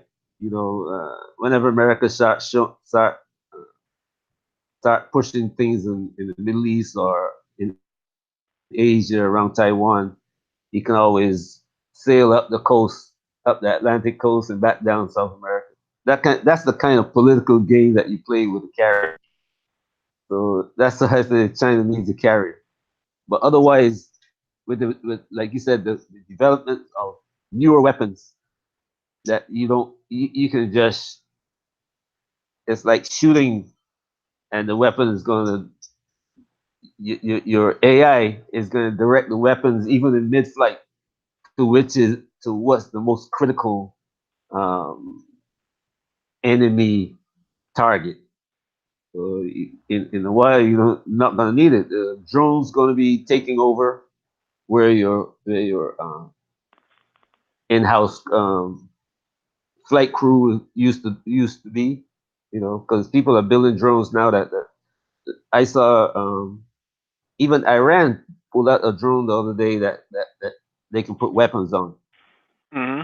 and it's based on the same technology that the U.S. drone that they shot down. So Hmm. everybody's going to be doing that. So you don't need people flying aircraft, and so with that and the new hypersonic weapons that you're talking about, carriers are obsolete in 25, 30 years, like you said. Yeah, Digital Underground in the chat says China don't need an aircraft carrier either. Where will it patrol?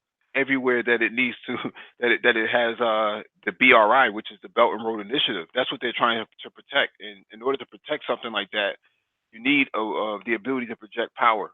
And the aircraft carrier is exactly for that purpose, for projecting power. Russia doesn't have a very Exactly. functional navy as it stands, and they're able to project power all over the world. So that was my point. Yep. Just look what the Russians did in Syria. From the Black Yeah. Sea. You see what I'm saying? They didn't have to be in Syria to knock out the terrorists from the Black Sea.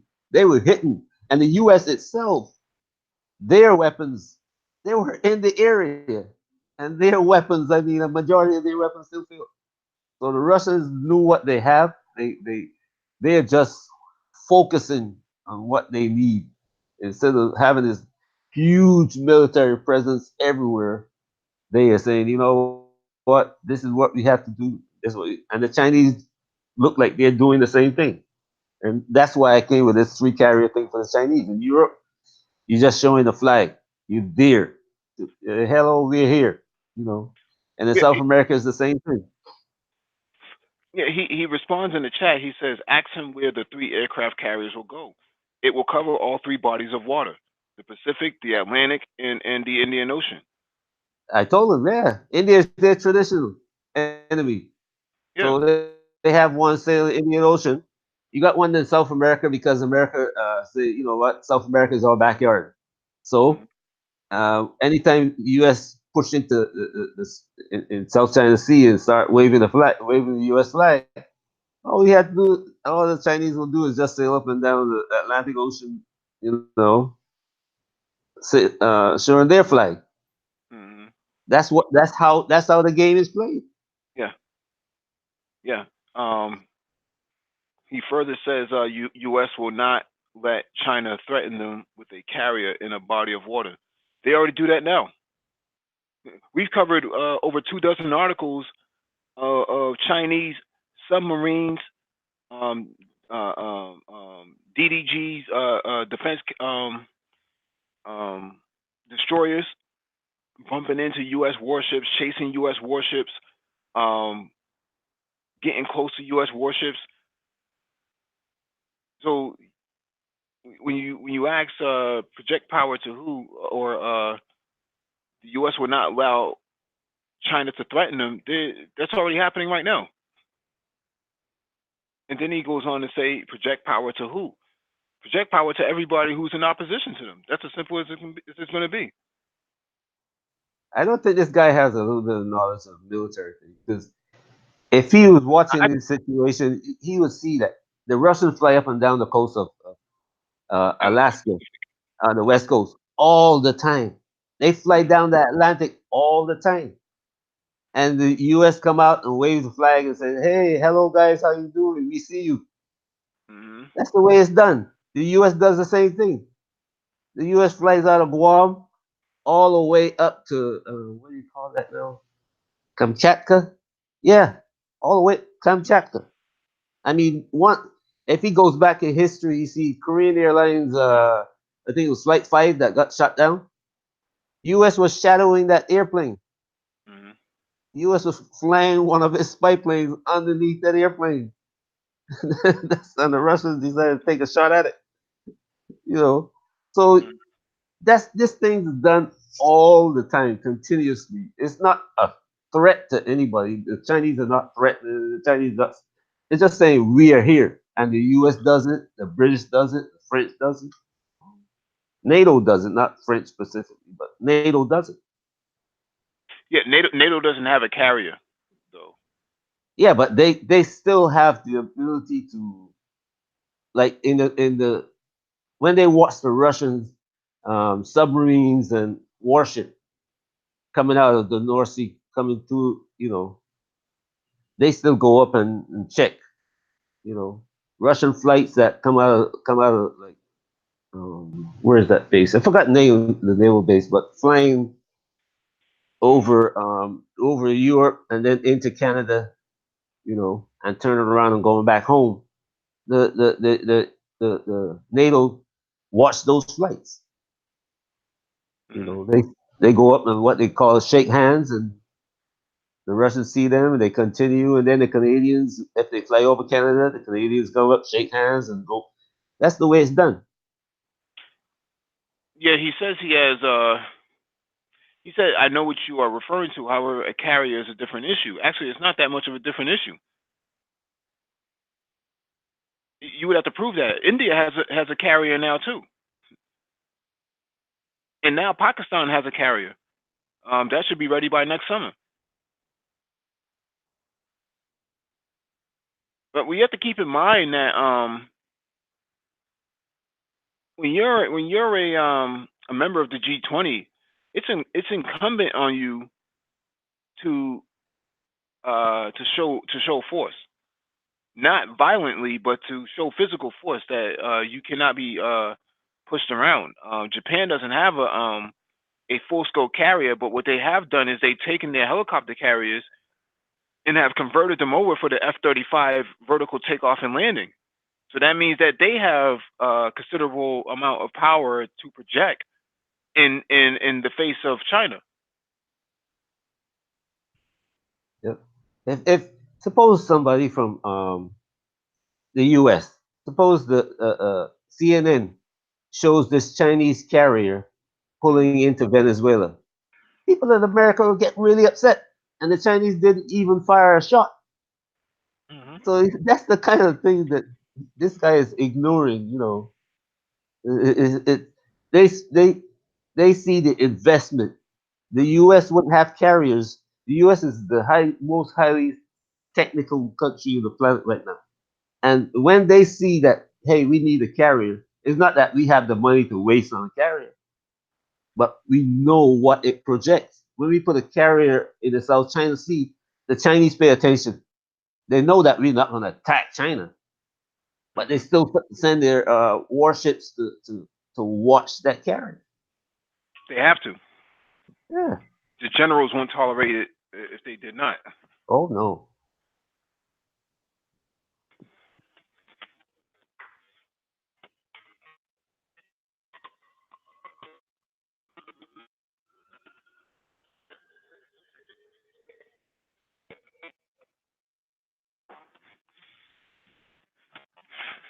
All right, let me get to this next article.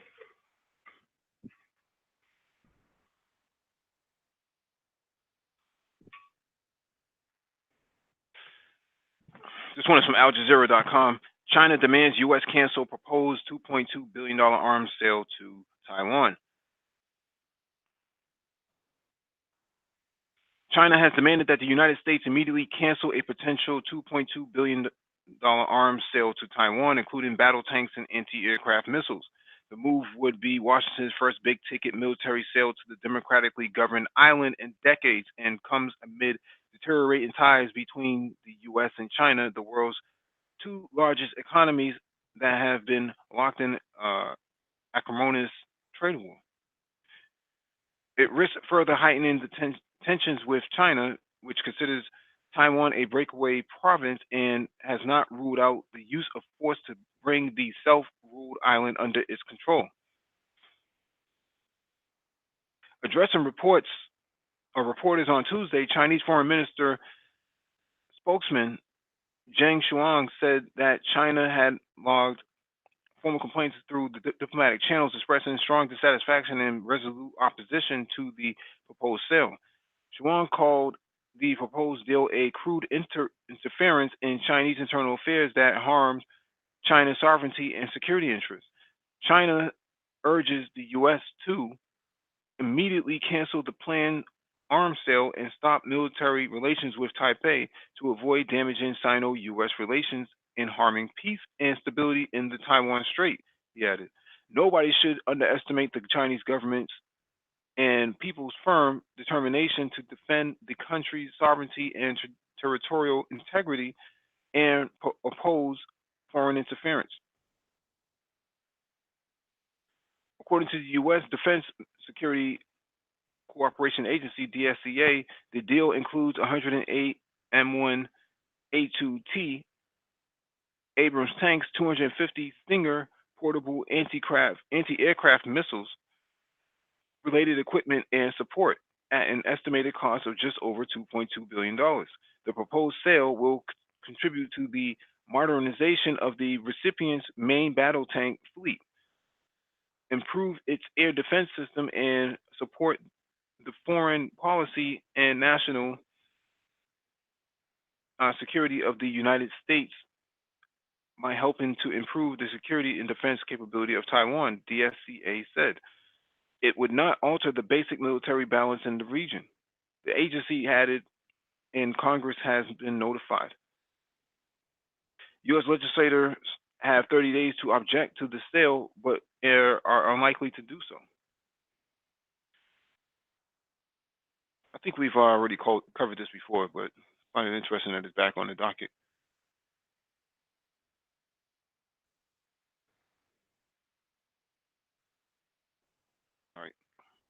Yeah, Just you let already, even the first article, you spoke about Taiwan being able to defend itself before. And this is yeah. just, like the article says, it's like maintaining the balance. It's just maintaining a balance. What the U.S. estimated it would take to keep China from um, doing an end run around um, uh, uh, Taiwan's defenses. Digital Underground says China put China put its carrier in the Western Hemisphere, and it will destroy their business relations with the U.S. if not start a war. They've already done that. They've already put their destroyers inside the Caribbean before. As a matter of fact, there's an article we covered last year about the U.S. and China having to do um, cooperation drills in the Atlantic, just off the coast of Africa. So we know that China's not afraid to send their warships over into this direction. It's just a matter of what justification would it be outside of projecting power. I mean, we're making it seem as if the warship comes here, that somehow, some way, um, if the warships do come here from China or Russia, that somehow, some way, that World War III will break out. The United States is not going to risk going to war over one warship being inside their waters. They're not going to do that. That's been happening for the last 20 years now. Yeah, this guy, he doesn't pay attention to news because he would know that Russia has always have warships in China. I mean, sorry, China, in Cuba. They don't Hmm. send a full battle group down there, but you No, see four or five, one battleship, a couple. They it, just come down to Cuba, turn around, sail back up to back to Europe. it's called freedom of navigation. He Yeah, says he says in the chat further that I am talking about a aircraft carrier. I don't see an aircraft carrier off the coast of Venezuela. You would never see an aircraft carrier off the coast of Venezuela because you can't land one because there's reefs inside the coastal lines which prevent any sort of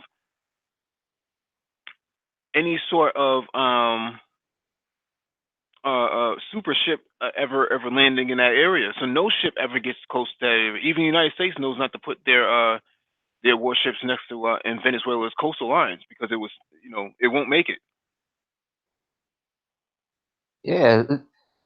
So I don't know. He's kind of he Well, doesn't know what it takes to move a superstructure. A hmm superstructure, not only a superstructure, not only the battle group itself, hmm but okay, with that battle group, you got to have submarines, and normally the submarines are hidden.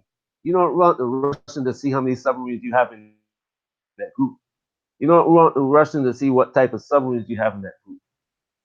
And the carrier is always supposed to be protected, and the maneuverability of a carrier is different to say a battleship. You know, you can't turn a carrier on a dime. So it's there's more. It takes more to moving a carrier group around than he's looking. And you're not like I said, sailing up the Atlantic is different from sailing into Venezuela.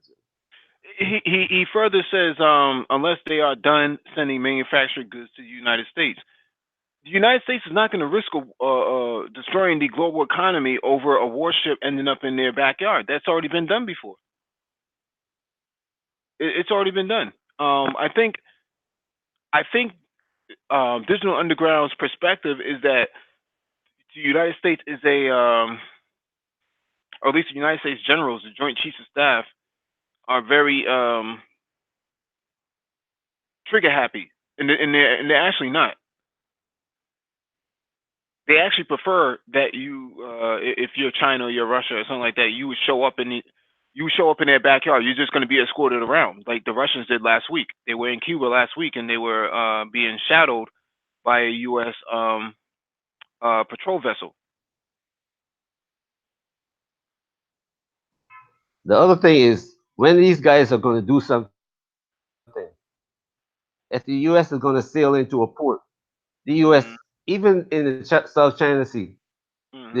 the U.S. will say to the Chinese, "We are going to fly our aircraft this route, and then it's going to turn here, make this turn there, make this turn there. We're going to send our carrier here.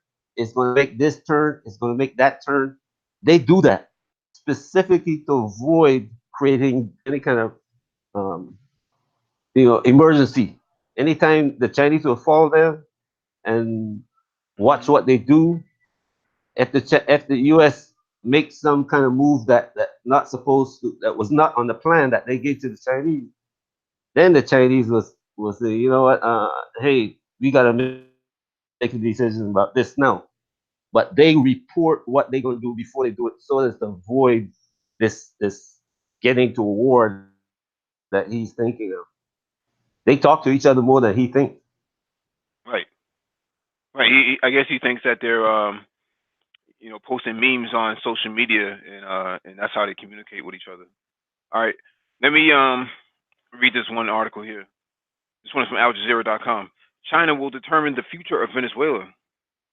There are a number of reasons why Beijing continues to back Maduro's government despite suffering financial losses. On January 23rd, when U.S. backed opposition leader Juan Guaido declared himself interim president of Venezuela, he thought deposing Nicolas Maduro from power would be easy.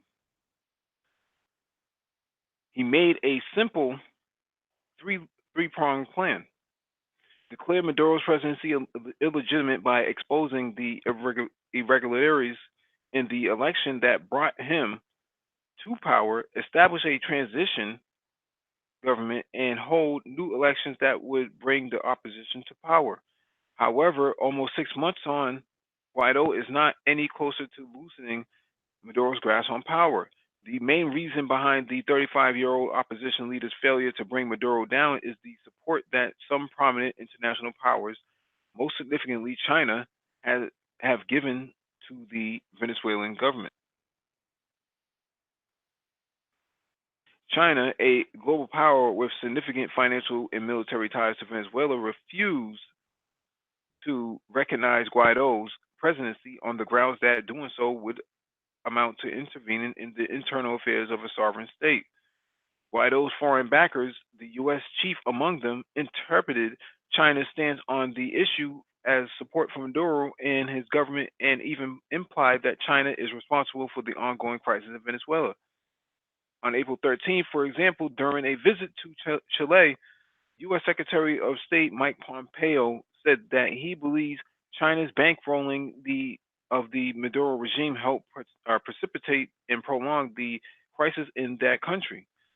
More recently, U.S. Southern Command Chief Admiral Craig Fowler claimed that Chinese support to Venezuela in the form of surveillance technology has been used to monitor and repress Venezuelan people. Meanwhile, acknowledging the important role China has been playing in the ongoing crisis, Guaido started a campaign to convince Beijing to end its support for the Chavista government. Only a day after Pompeo's criticism of China, the self-declared interim president published an op-ed in Bloomberg titled "Why China Should Switch Sides in Venezuela." In the article, Guaido argued that the opposition government would protect China's interests and investments better than the Chavistas and pledged to give China new financial incentives in Venezuela if it agrees to cease its support for the current government. Guaido's article and Pompeo's statements only confirm a fact that many Venezuela watchers have been aware of for a very long time. China's political stance is the key factor that will determine the future of Venezuela. While Beijing is an indispensable economic and political partner to Caracas, the Latin American nation is also very important to China. China views the oil rich socialist country as a significant trading partner and a geopolitical ally in its main political and economic rival U.S. backyard. However, Moreover, the investments Beijing made in the country in the last couple of decades made Venezuela an important component in China's future economic prosperity and energy security. Cooperation between China and Venezuela began to grow significantly following Hugo Chavez's ascent to power in 1999. Following Chavez's death in 2013, the good relations between the two nations continued under Maduro's presidency. From 2000 to 2018, the trade between the two countries increased more than 20-fold, and the value of Chinese direct investment to the country reached $6 billion. Meanwhile, total value of Chinese loans to Venezuela has surpassed $60 billion mark. The majority of China's loans into investments in Venezuela have been related to the oil sector. In 2007, Beijing created the China Venezuelan Joint Fund, FCCV, which allowed Venezuela to receive loans from China in tranches up to $5 billion and pay them with shipments of crude oil.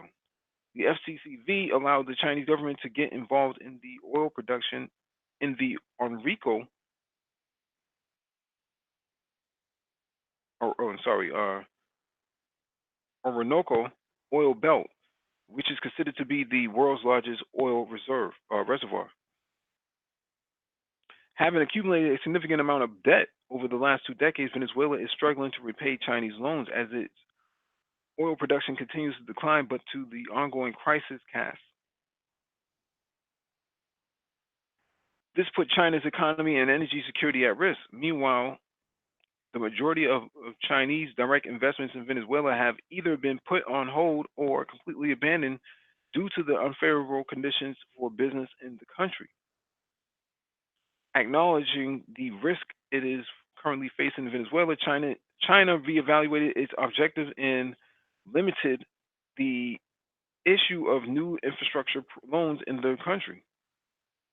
It focused on financing mixed enterprises that it has created in partnership with Venezuela's state-owned energy firm, Petróleos de Venezuela. It has also increased the mechanisms of control over the final use of credit issued to Caracas. Despite these challenges and risks of suffering potential economic losses, Beijing continues to stand by the Maduro government, at least for now.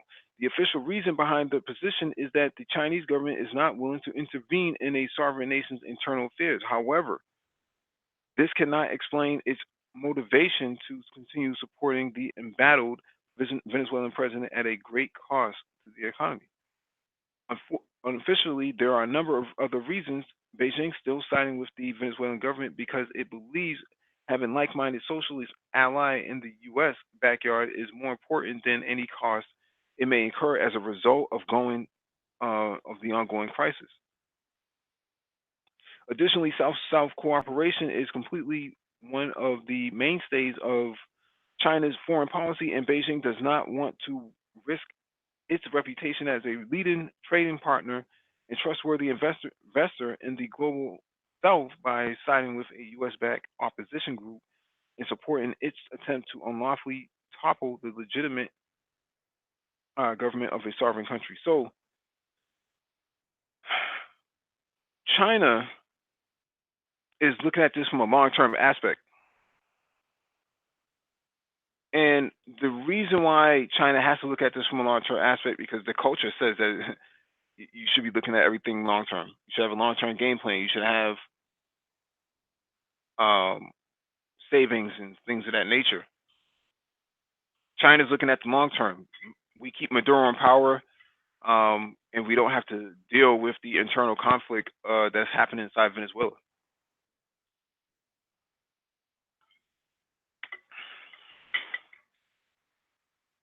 You have anything you want to add to this, D?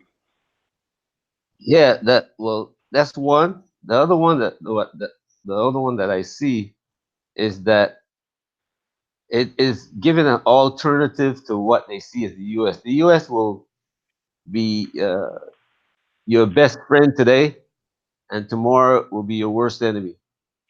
And China Maximum market doesn't cookie. want U.S. doesn't. I mean, China doesn't want to have that picture because right now it's building Belt and Road, and if it looks like it will abandon its partners just because it gets a better deal or what appears to be a better deal from the opposition, what's that going to do with all the nations of Africa and all the nations that it's building throughout Asia and going into Europe? Hmm. Because that's what's bringing those people into Belt and Road because they see this long-term partnership, as you said before. They see this long-term partnership and how they're going to benefit from it. Whereas people are looking at the U.S. and say, "Hey, look, one day the U.S. is going to be with you. Look what happened to Iraq. Look what happened to Syria. Look what happened to these people here. You know, it's like Hmm. going all the way back to if some of the guys in the audience, for instance, if they can remember Nicaragua, you know, that's how that in my generation it started with Cuba because Fidel Castro. He was like he didn't go to the Soviet until the U.S. didn't help him when he needed the help. Right. So, you know, if you're going to be a partner with somebody, you got to stick to them. You can't, you're not going to let them do everything that they feel like doing, but you're going to still, you know, the U.S. didn't have to be in the position that it is in Venezuela. When Chavez came along, they could have gone and said, look, um, okay, we see what you're doing with the country. You know, you got this overwhelming amount of poor people, especially poor. You got a country that's 50, 60% black population. Hmm. And of that black population, 90% of them illiterate, don't have any good health care and all that. So if we see you doing this to benefit the country, because when you improve the lot of the poor, you improve the whole country. The rich will get richer, as they say. So the U.S. should have gone to the Chavez and say, okay, let's help you do this. And they won't be in this position today. So China is trying to present the face of we are not only there to benefit, but we will stick by you in the long term, as you might say. All right, let me get to this next article.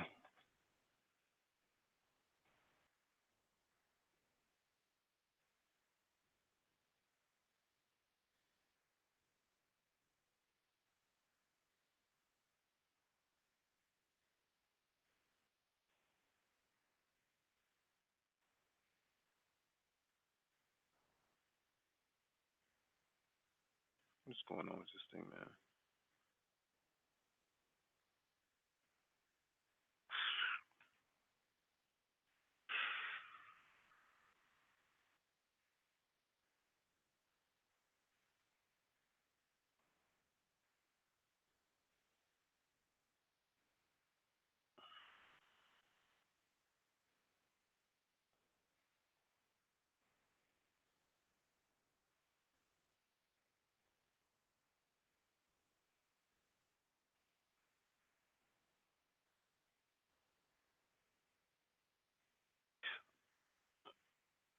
All right, this next one is from the nationalinterest.org.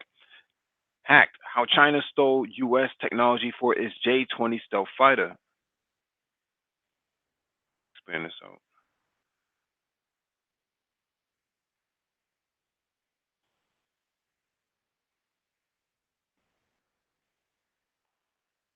As recently as 2017, Chinese hackers went after Australian F-35 defense contractors, nabbing even more info on the cutting-edge fighter.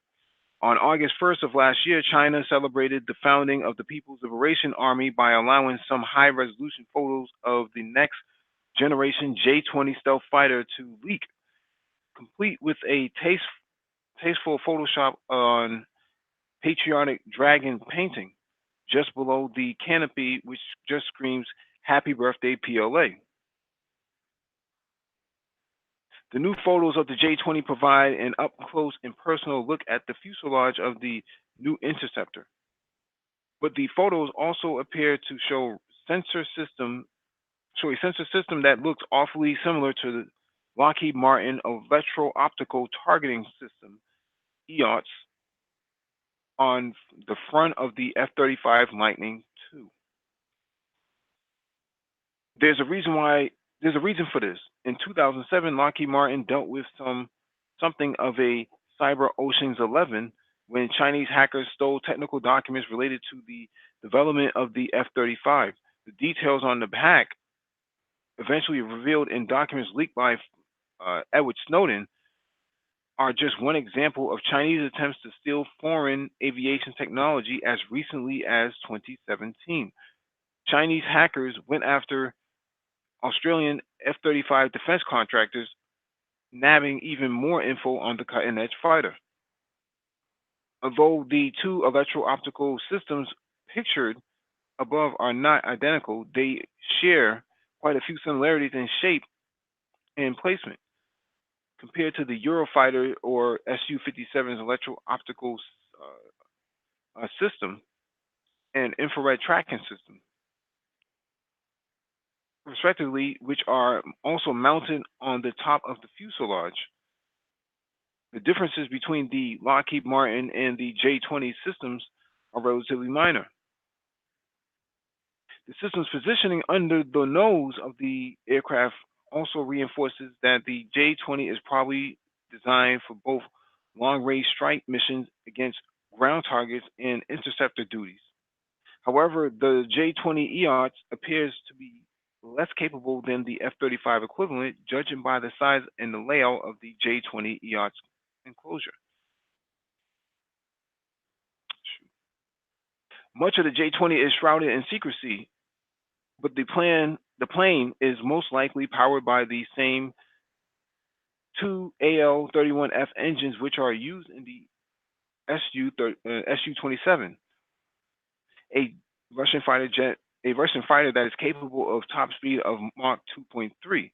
But the J-20 could also be flying with indigenous but less reliable WS-10B engines. Due to a lack of Russian engines or a store gap until the more powerful WS-15 and jet engines are ready for operational use. And while parts of the design of the J-20 appear to resemble the F-22 Raptor in its stealthy curves, these similarities could be skin deep as the angularity on the jet engines and wings make remain quite different. And the J-20's lacks all aspect stealth.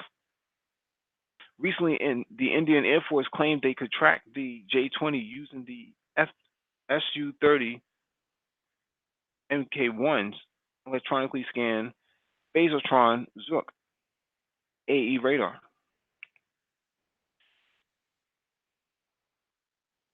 Although the J-20 has been pushed into service, recent problems with the J-15 carrier-based fighter suggest that the Chinese answer to the F-22 isn't quite ready for prime time, despite propaganda from Chinese-owned media outlets.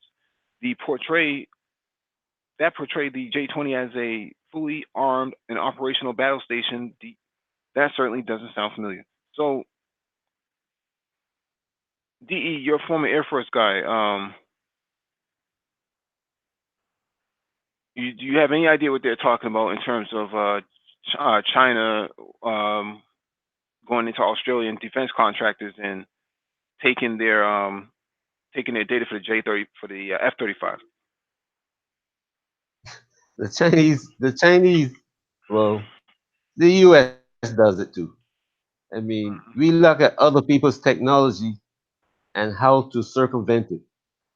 And sometimes the U.S. has built a Russian MiG just to see how it worked and how to defend against it. Sometimes they will buy one. Sometimes they'll buy one from somebody who's maybe from the Indian Air Force, or somebody who's got it. Or sometimes they will steal the blueprints. Mhm. But everybody does it. The Chinese right now are stealing U.S. technology, stealth technology. but they're using the Russian engines because the Russian engines are great. Well, because they're readily Not that available. They're readily available to them rather than right, the Pratt engines that or the Rolls or the Royce GE, engines from the British, right, right. right? But then Uh, you factor in that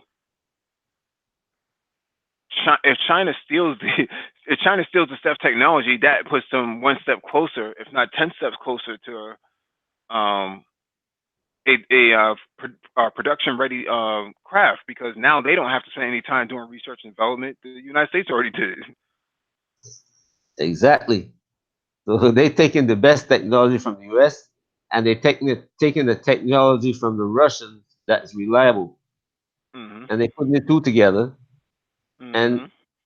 as time in the process of time, the Chinese gonna merge these two and start developing their own because they already has when you already said they getting the capability, and it's when they see how these things operate together, and then they will looking at the future and see how they can make it change a unique Chinese identity, and that's what normally happens. Mhm. You every nation rising up does that. If you go back to the British and the when they rose to power, you know they took instead of taking the Spanish huge warship, they took the Portuguese caravel and they developed the the destroyed the French, I mean the Spanish Armada, and then the Mhm. British started making their own unique ship, you know. So it goes back. Every major power does it. As you're developing, you take somebody else's technology and you build on it. The trains that we have running across the U.S. They were developed in Europe. Right. One guy went over to Europe, bought a whole train, bring it to America, started manufacturing trains in America, and start developing. That's the way it's done.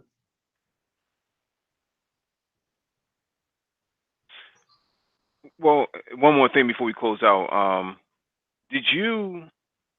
I don't know if you heard this story this week, but the Russian submarine that caught fire, allegedly caught fire, and allegedly killed these sailors that were on board due to allegedly smoke inhalation. There's recent revelations that could have been the United States doing a run on a submarine and tried to get in there, and it may have botched the operation. I don't know how true this is. I've only heard it twice this week. Um, it's very scary if that. I'm not in the military, so I don't know the extent of what kind of operations goes on, special operations. But to if this is true, and the U.S. military tried to special forces or commandos tried to seize that submarine by breaking into the submarine while the sailors were on there. That's a very risky move.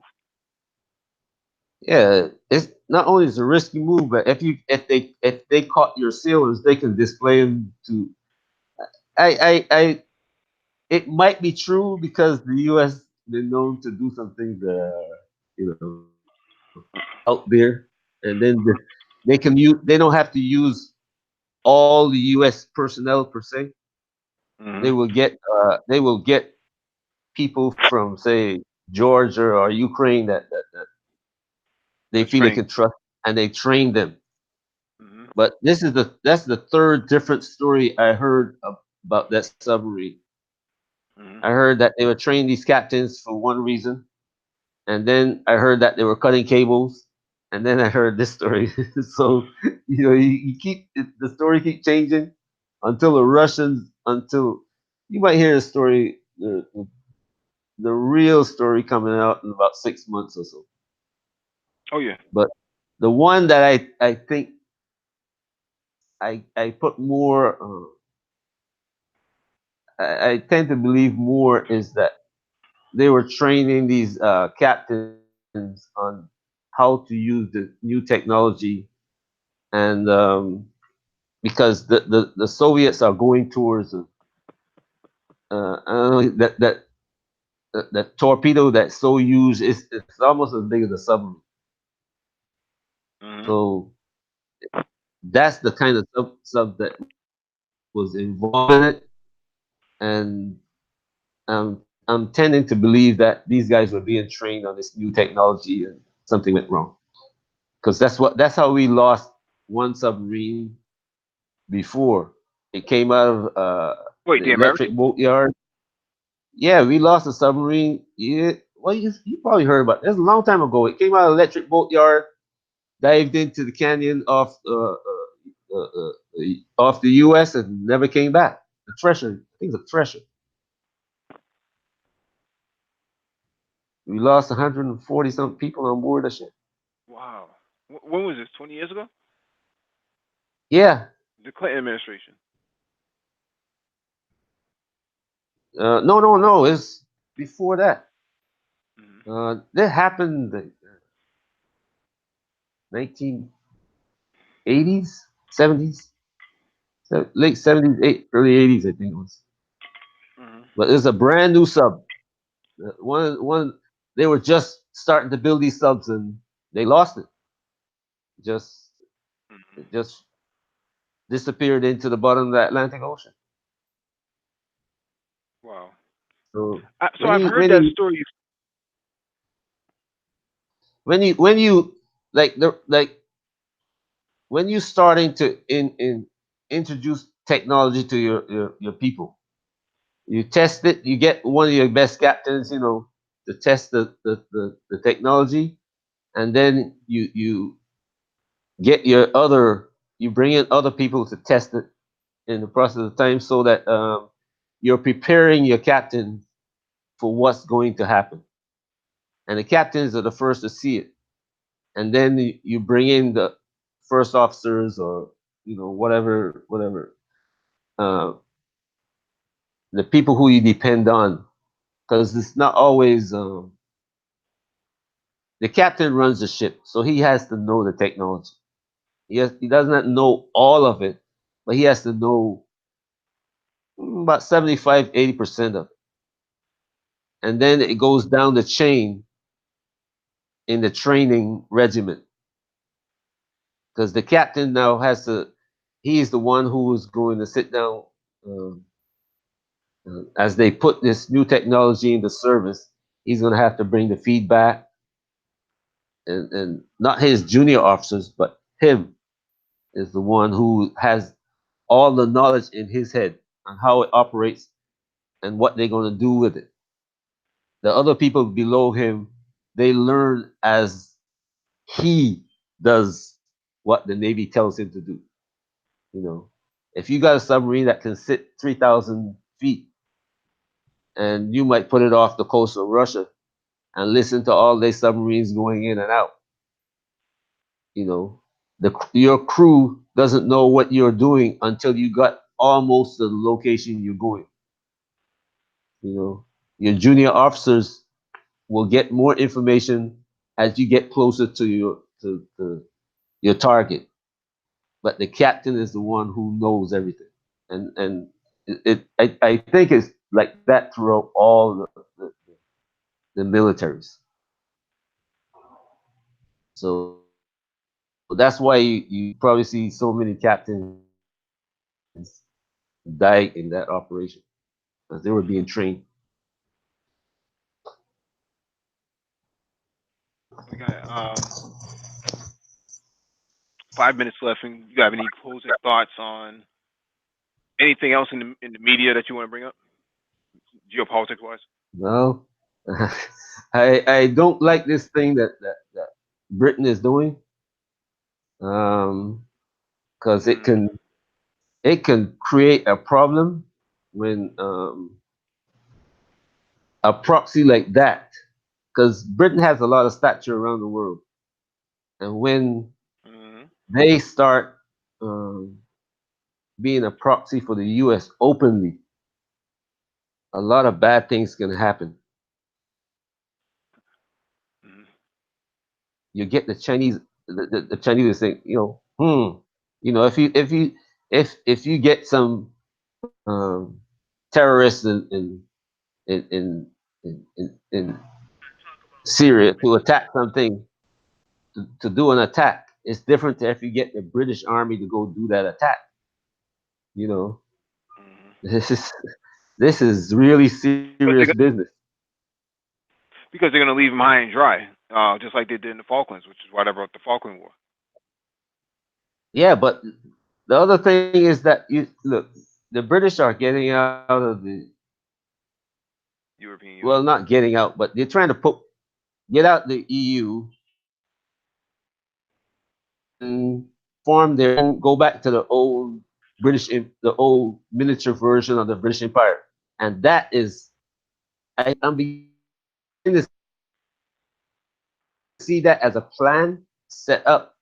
to kind of like counter the Russian Chinese influence. The people who are out there who are not yet, I don't know if the Indians are going to join the British Empire building rebuilding thing again, but because they have a kind of like traditional enmity with the Chinese. They get along, but they still fight every once in a while. You know, they go into real hot wars, as they call it, occasionally.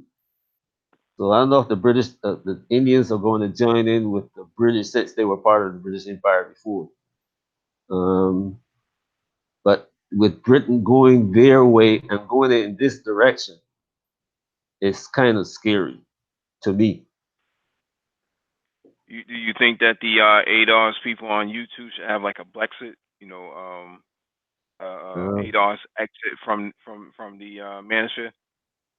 Me, bro, I'm trying to stay out of that conversation like I stay out of the women conversation. I was listening to you guys yesterday, and I me, I had to walk away from from situations like that because we know better. I mean, we live in the leading nation on the planet. Let's put it the way it really is.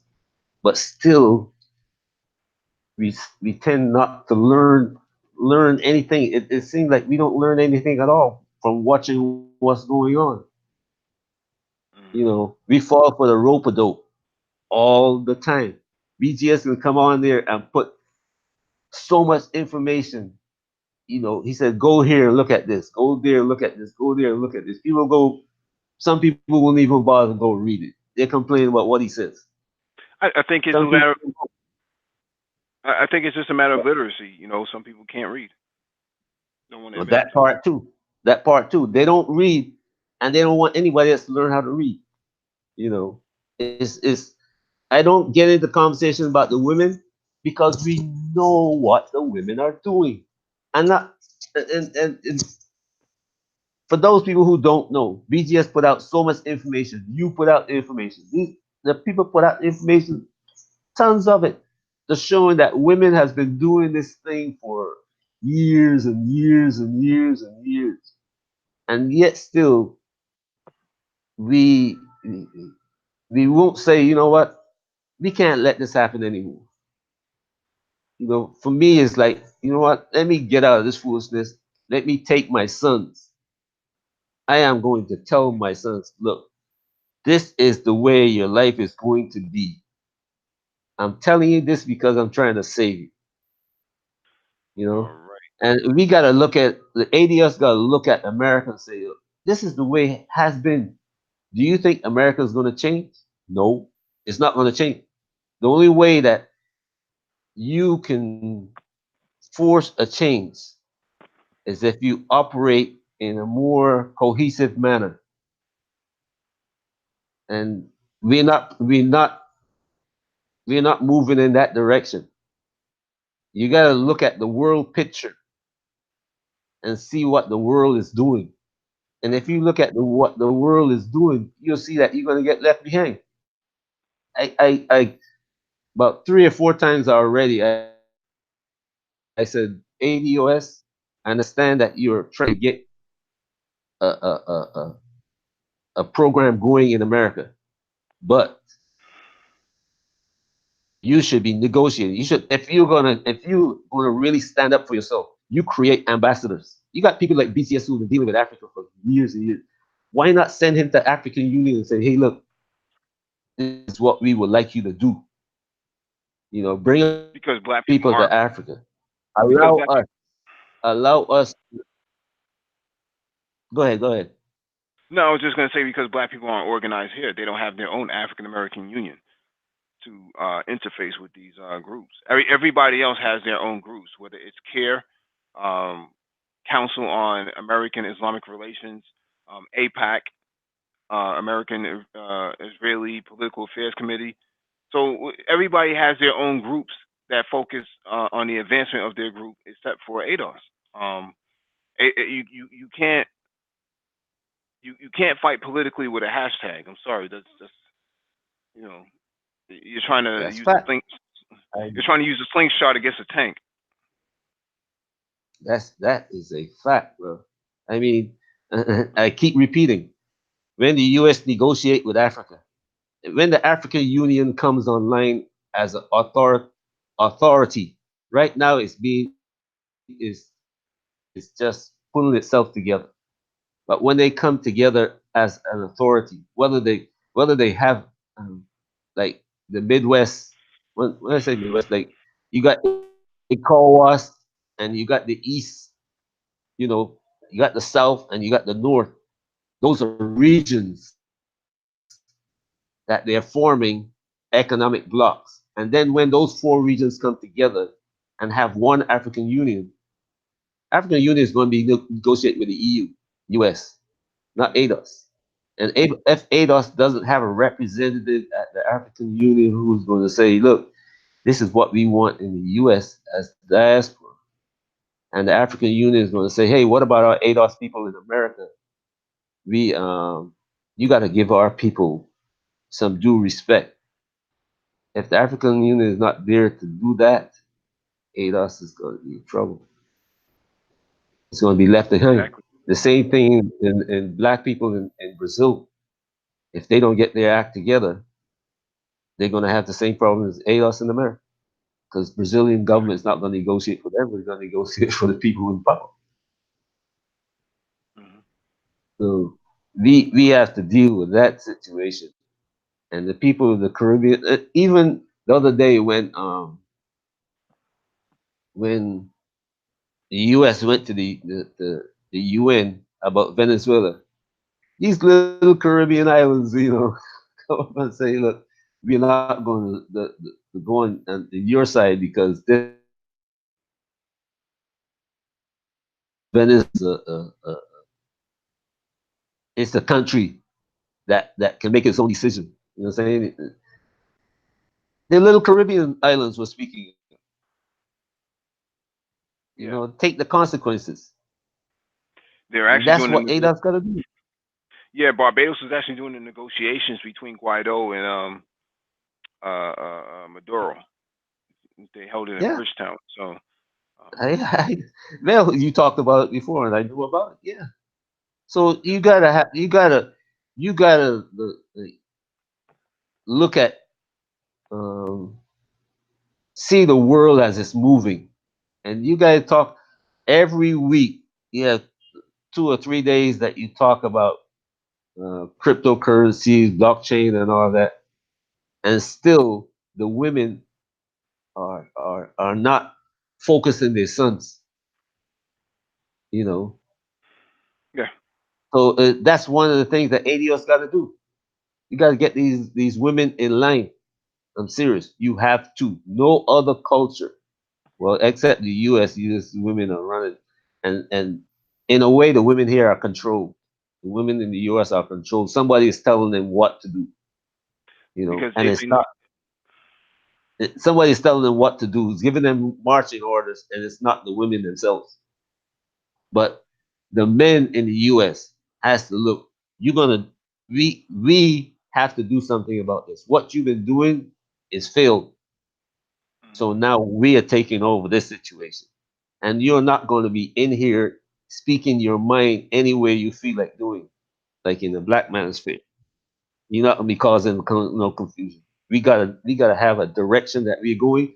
We might be arguing with one another, but we are still, even though we're arguing, we might be arguing over about the tactics. But when it comes to negotiating with somebody else other than us, we are on one accord. This is what we want. We're not taking anything less. Right. And if you want to join white women to kind of water down our what we're gonna say, then you go join the white women. Don't come back. Mhm. You want freedom. You want women's liberation. What are you liberating yourself? Who are you liberating yourself from? Mhm. You lead the community. Liberate. You are the one who's leading the community right now. So who are you liberating yourself from? You know, that's the thing that we have to deal with. So, All right, that's an excellent way to end it. Thank you all for joining us. Please hit the like button if you have not already done so. Share the video if possible, and hit that notification bell so you get all the updates from the Black Brain Trust, and including those on the community tab on the channel page. Tomorrow is Black Crypto Night with Lionel, so make sure you tune in for that, 8:30 Eastern Standard Time, and we are gone. all right. Good night, everybody. Night, Mike.